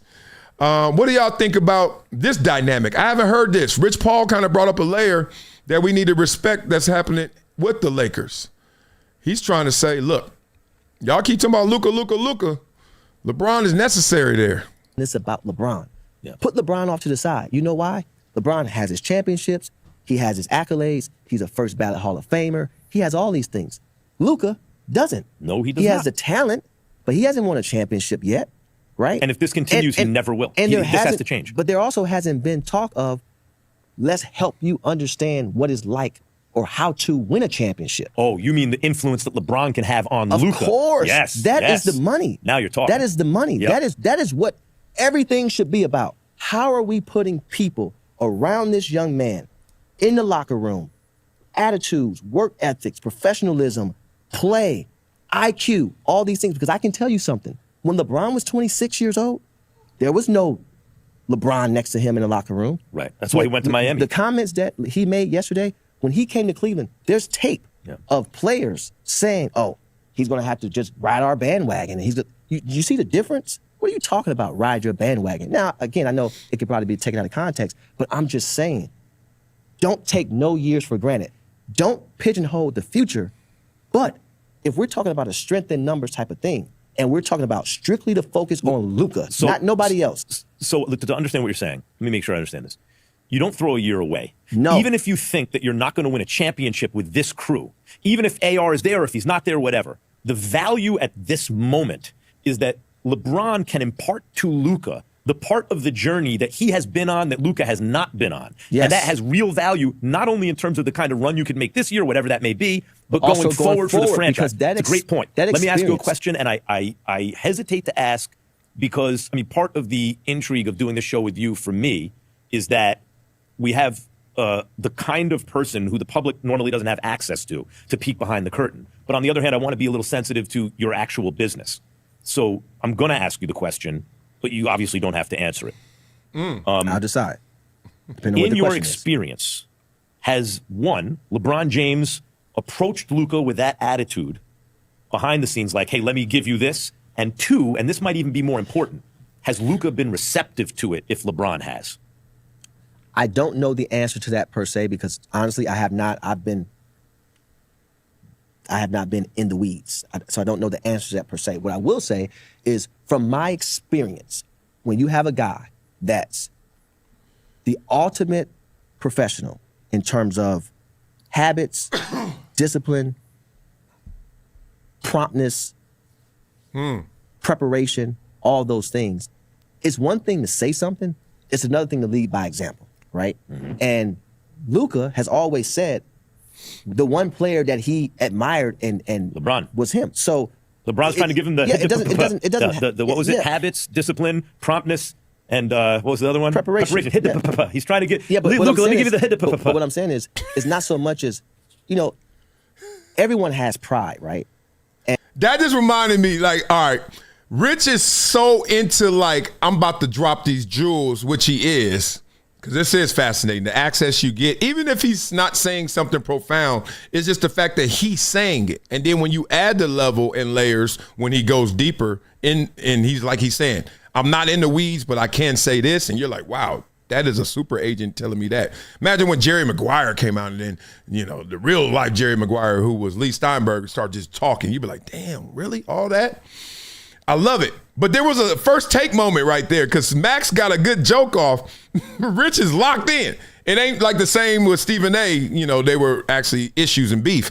He plowed through it. You're supposed to laugh at that. That was hilarious. And then get back to it. But go ahead. And we also live in a world where I did it myself.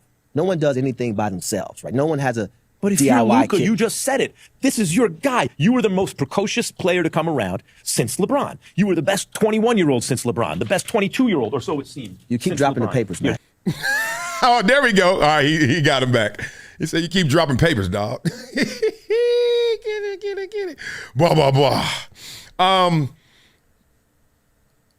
When you date your fantasy, right? They say don't do that. When who you look up to becomes competition.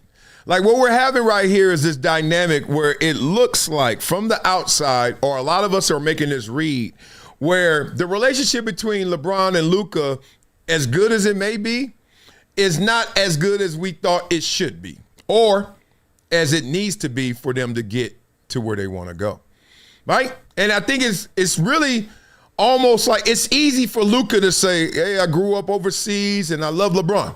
Then he comes in and he's drafted to Dallas. I'm here in Dallas playing. My team is doing good. Oh, we actually did well enough to be in the finals, but I love LeBron. It's easy to say that because you ain't got to touch that, deal with that. Then all of a sudden, one midnight on a Wednesday, a random day, you get traded to exactly the fantasy land that you were saying the king lived in, LeBron. Now, loosely, you're dating your fantasy because now you're interacting with exactly who you said. And you got that moment of like, wow. Like, think about it. A grown man saying, I rock with you. Now you're around that dude. You're in the music business. And you get to work with your idol. Woo. Singing a little different, aren't you? Simple as that. So then you get around them and all of a sudden things are just a little different. One, you pick up all the good habits, or at least you're observing them because you're like, this is what makes him professional. This is what makes him great. Everybody has 24 hours in a day. So it's not about that. Like he's not creating a 25th hour. He's just utilizing his time differently and probably better than most, right? He's all in. Whereas some people are like, LeBron's there already. Somebody else is coming right before the meeting. LeBron is staying after and doing stuff. He's just living at the facility, whatever it may be. Or he may leave and then he recreated the facility at his house. You go to his house, you're like, damn, that's the therapy machine from the Lakers facility. He said, I know, I got two of them. One upstairs, one. I got one in the bedroom. Like, you know what I mean? Like he's just all in. Sleeping in a hyperbaric chamber, all that. But the point is you pick up all that. But here's what you also pick up. Oh, he ain't perfect, homie.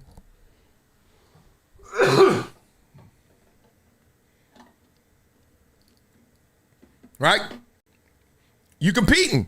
You start to pick up stuff, and some of the stuff you don't want to pick up. You're like, nah, I'm good with that.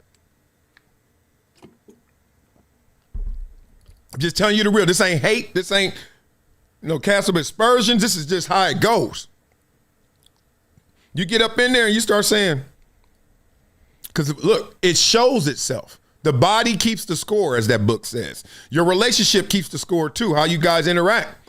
You've seen it before. You've been on the team with somebody, he gets knocked down. Hey, you good? You good? You ain't got to coach that up. That's that relationship. That's a good teammate. Then you got some other ones, he get knocked down and be like, he all right. It's just the way the game goes. So beat it up in the comments. Let me know what you guys think as we're going to get to the GOAT conversation in a different way. Isaiah Thomas is not feeling y'all giving Michael Jordan all this love. Not at all. Okay. Chris says, Max is like your mouth. It's dirty. You should shut it. That's the interview. What? Number 3. I don't even get that. All right. What else y'all talking about? Oh, yeah. We got some auntie behavior. I like how you spell auntie, though. I'm going to start spelling auntie like that. UNTIE. Auntie behavior. It's everywhere. It's prevalent. Trust me. A lot of dudes are raised by their aunties. They act like it. Not this dude, though. Raised by a man. Our era is considered to be the golden era. This is what I don't understand about your era, right? you guys are playing with arguably the greatest player to ever play.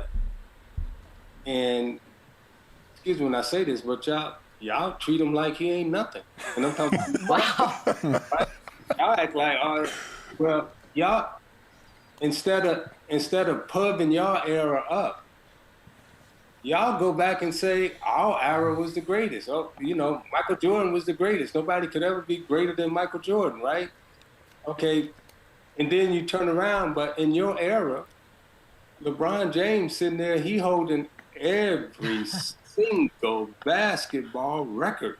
I mean, every single one of them. And you're looking at a Kevin Durant and you're looking at a Steph Curry, but then when y'all say who the greatest, y'all talk about the guy that gave you some shoes and, gave you some warm-ups. Fair. But on this show, for the record, me Boogie, and Lou will all agree that LeBron's the greatest. No, I'm an MJ person, but Isaiah, I'm 50 years old. Like, blah blah blah. All right, good. He felt he was in a safe space because, as they just said, that most of them think that LeBron James is the GOAT, and it's not a GOAT conversation like MJ or LeBron. It's just like what he said. Isn't it weird? Just think about it.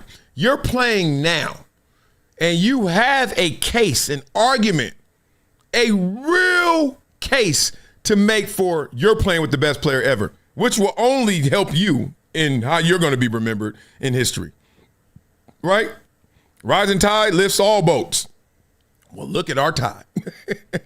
But instead of that, they go back to Jordan. Everybody can say, well, they're doing it because they're keeping it real. They're saying Jordan is it. Okay. But if the argument is so close or comparable, it ain't that close.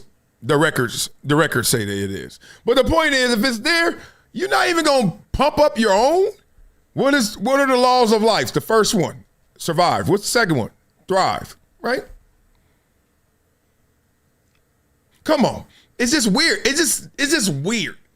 Like the power of either marketing, branding, or just maybe I lost it. Maybe I'm not like Isaiah and them. I'm like, y'all really gonna get caught up in the sweatsuits? Like, yes, I'm not saying he's better than Jordan. I'm just saying I don't hear enough of the people, because when I lived through the Jordan era, oh, trust me, people were saying that's it. And other people were saying, oh, I don't know about that. Kareem, I don't know. Other people was like, nah, it's him. But the point is, you had a greater consensus of like, even if it ain't him, he here. At least fall back on that this era. If it ain't LeBron, at least he's here. So let's just argue for it, for argument's sake. I don't even see that. That's what's wild to me, right? I'll tell you what else is wild. This next one. Oh, my God, you kids are doing different. Good for y'all. Chip Osorio says, Wiley, look no further than this chat. We have people typing LeBum. Just insane. Yeah, look. Let me just get this out quick. I don't even think it's funny or cute. Like a grown man who doesn't play basketball, like whoever you are in the chat, and then you call somebody LeBum. And you do it for what? It's, I called him out or clowned him or he ain't that good.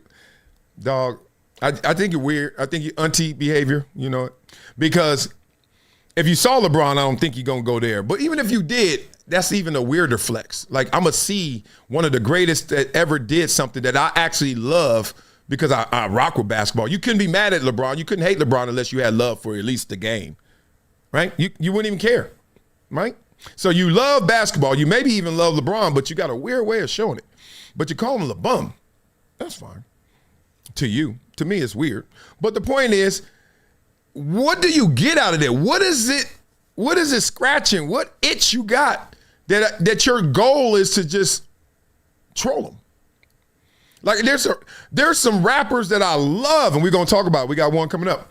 And then there's rappers I'm like, he ain't nothing. But the last thing I do is make up a nickname and go around talking about him like he ain't nothing. I just don't listen to him. It's just like this. And then when you talk about him, I'll be like, all right, simple as that. Beat it up in the comments. You guys are weird. I love you, aunties. I love you. Okay, here we go. This is great. Alcohol industry, and not so great if you're in the alcohol industry, has lost over $830 billion in the last 4 years as millennials and Gen Z are drinking less than past generations. You know what's crazy? I saw that. I believe that. That's real. One more time. We know alcohol ain't good for you, but it's so good to you. But the point is, it ain't. It's not. I know. But my boy, I got a couple guys in the industry, and they've been telling me this over the years. Y'all really don't. Now, part of it is the cannabis explosion. So y'all like switching my vices out. But another one is y'all, you know, social currency has changed because of these apps. This is one thing that happened in sports. See, look how I'm going to bring all this together. In sports, the culture of working out changed over the years. Remember, it used to be smoking cigarettes? Look at this is how you smoke a cigarette back in the old days. They smoking a cigarette, drinking, got a beer at halftime in the 60s and 70s. We've seen some of them videos, right? Then it turned to the 80s where you saw people really like doing like manual labor, like cats were pulling tractors and stuff and lifting all these kind of big weights and doing all these power competitions, right? Then you got into like a smarter way and combine prep, and guys were like, nah, don't run track to just get fast. Have a speed coach, right? 90s, you know? Tim Grover and all these kind of cats. It's like, nah, don't just play basketball to get better. Skills, technique. Let's really focus in, and now it's just off the charts. Now they got a device and a shoe for everything and an app for everything.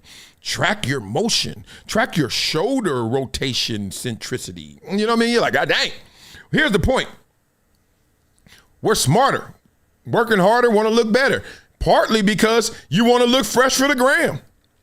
You know how that picture and the camera adds 5-10 pounds, and you got all the apps to try and redesign your face and AI you out. But the point is, that's what you want to do. You want to look better. Plus, people don't have the same interactions. You ain't going to the mall to pick up girls and holler and get phone numbers. So when you're seen in public, you're a validation of your avatar. You're a validation of what you are in your social profile. And everybody has been fooled thinking you're going to meet Janet Jackson and you meet Freddie Jackson. And you're like, whoa, wait. Or she looking at you. Thought you were going to look like Denzel. Looking like a donut. Just big ass, you way fatter. So the point is, y'all smarter, and I give y'all props for that. Give them some love. Yeah. Now, it's crazy because I still hydrate. And it's boy, if I never hydrated, you know how many calories I've hydrated in my life? It's got to be in the hundreds of thousands. That's crazy. I'll look like my natural self. You know, I'm like 61% Nigerian. I'll look like that real muscle. That's all right. It's coming back. My hips feeling better. Life is good. All right, beat up in the comments before we get to Nick Wright. Nick Wright is about to break it down. He's about to talk to you Americans, get y'all going. Tito in a wig. Don Partita. Hell yeah, boy. I don't even clown girls when she be like, oh, I thought you looked like back in the days. First of all, I never heard that, but you know, in high school I did. They were like, you ain't that cute, Marcellus. And then all of a sudden, I was cute. I was like, that draft has something to do with it, huh? It's cold in here, that draft, right? That money make you look way better. Way better. All right, Nick Wright. Try and make our situation in America sound or look way better. Are we okay that we have unleashed a band of masked, armed, anonymous men across this nation that appear to feel accountable to no one? And if they didn't feel accountable to anyone before yesterday, they can only be emboldened after they saw that video and then most importantly saw the reaction of literally the most powerful people in the country exonerate the shooter and demonize the victim.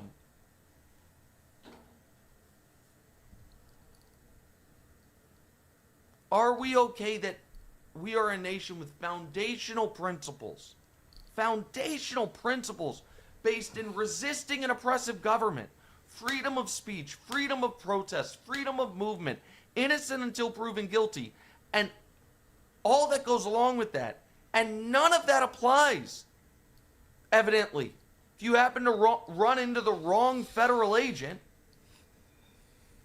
who decides, don't care about your constitutional rights. And he might just decide that the penalty for not listening to him is death. And then post-mortem, you might be branded a terrorist by your own government. Are we really okay with that? Is that really is that the road we want to go down?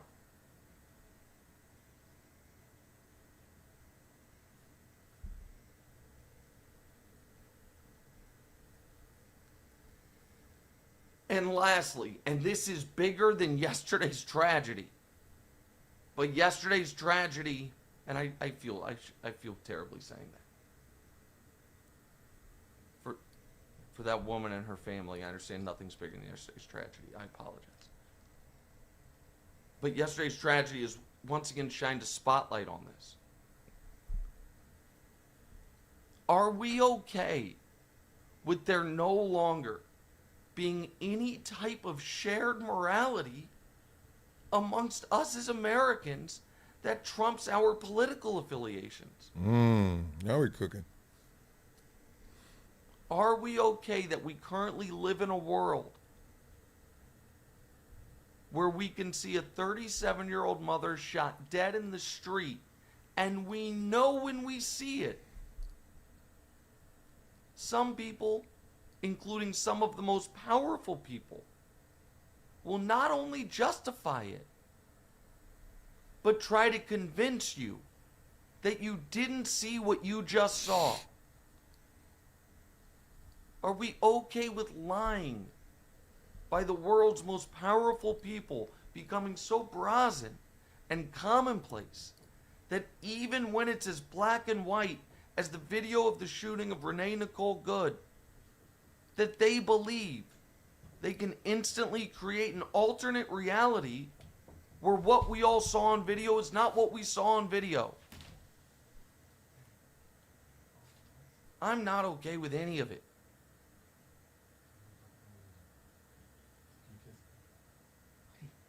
Deep down in your heart,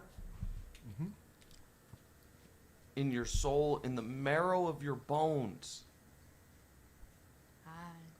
I gotta believe you're not okay with it either. Yeah, I'm about to talk. What's right? No, but like, where's Blah, blah, blah. The Biscuit just woke up, got dressed. You say hello to everyone? Hi. This is MJ. That's my boy right there. And I'm going to share this note. Can I share this note? I should ask first. All right, never mind. I'll tell y'all when he leaves. This is my dude right here. Y'all know what it is. Daddy's going to be up in like 10 minutes. Yeah? Okay. Okay. Bye. All right. Me too. All right. That's the Tita. Right on time with that type of topic. That's why I always put people before the politics. It's always. Got to. And I love that Nick did highlight that. Now, everything Nick said, obviously, is not lock and barrel with, I'm sure, a lot of your politics or sentiments as well, because that cat's been out the bag, and it's unfortunate.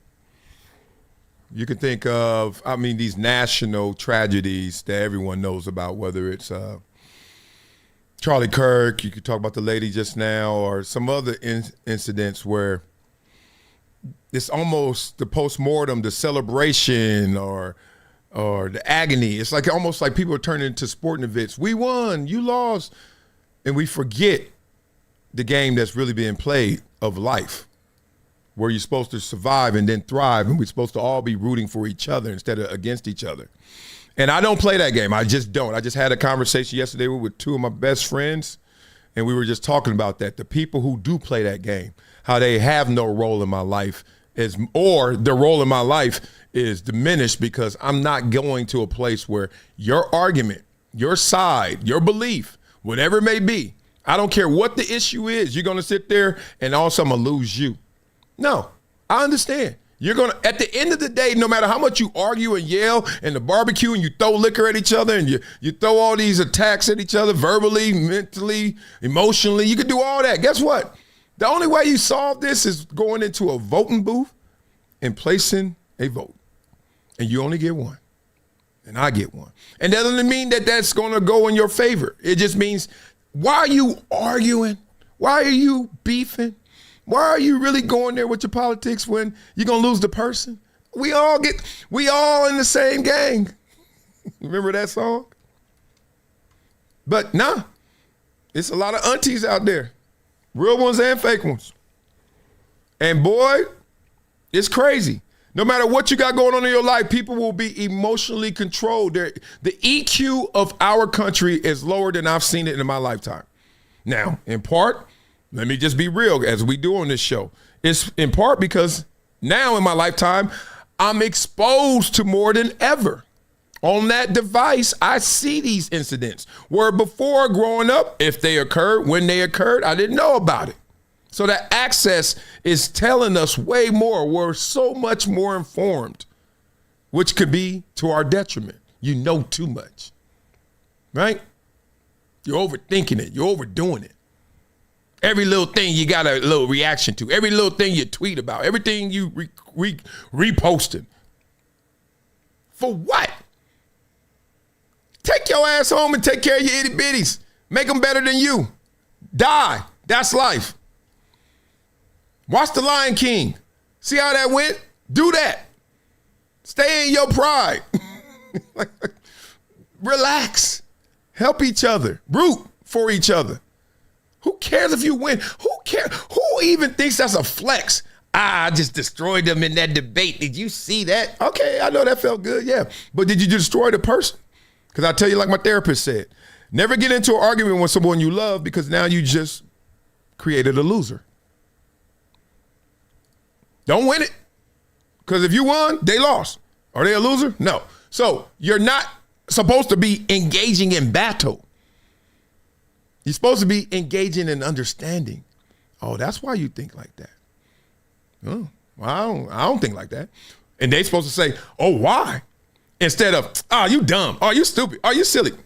Now, people do stupid things. People do silly things. People do dumb things. Doesn't mean the person is. But to my point, some people are in the right to protest, do dumb things. Disrupting traffic, idiots. You can't do that. That's against the law.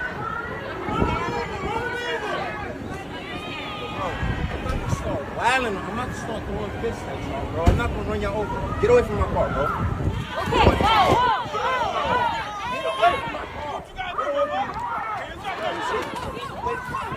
Get away from my car. Get away from my car.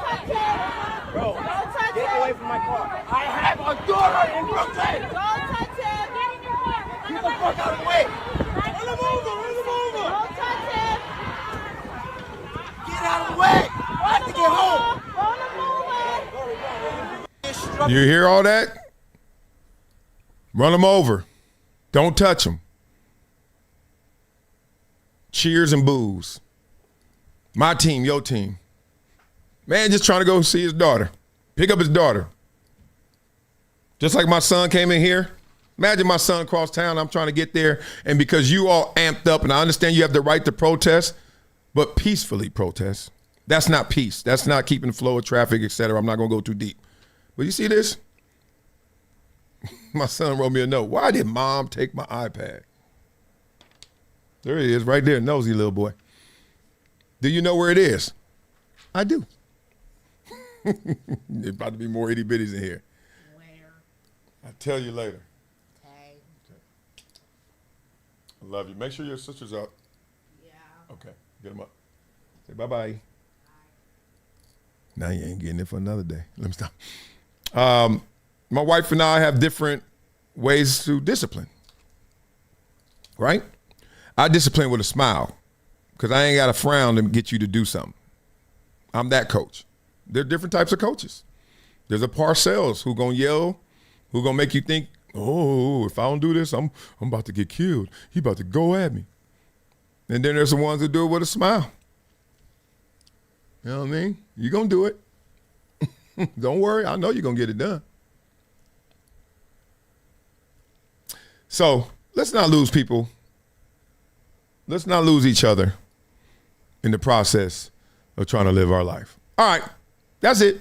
Now let's get off of here on some some lighthearted stuff. Get into our music and let's go. We got to go. All right.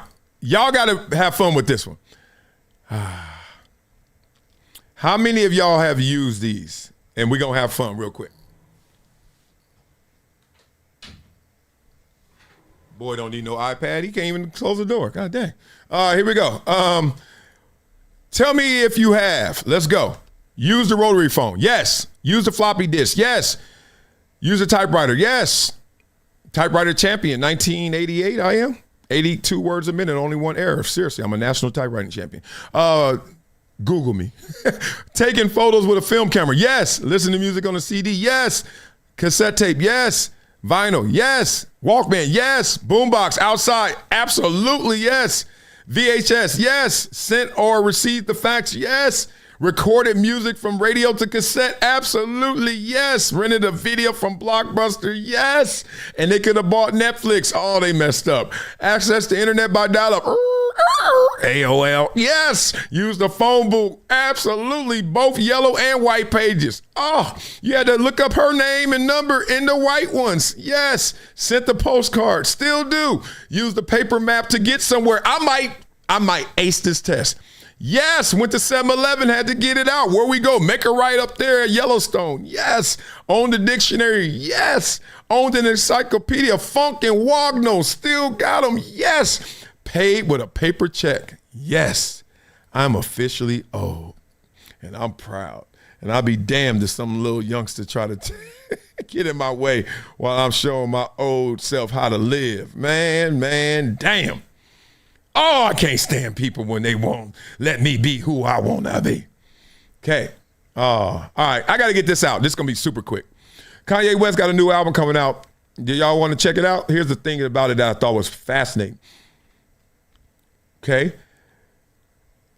He has an album coming out, 477,000 pre-saves, and probably more now, making it the fourth most pre-saved album globally on Spotify's countdown chart. So all y'all who keep talking about Kanye, I want the old Kanye, and look, he ain't the same, and blah, blah, blah.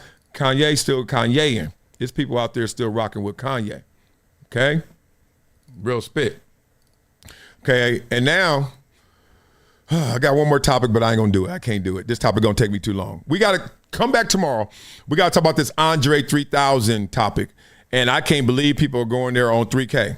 But hey, I'm here to defend them. Love for you guys. Don't ever lose yourself. Don't lose a person. Nobody you know over politics. It ain't that serious, okay? And if it is, the person is even more serious. Love each other. Root for each other. Peace. It's been a decade plus that I knew that this day was going to come. Oh, this is not unheard of.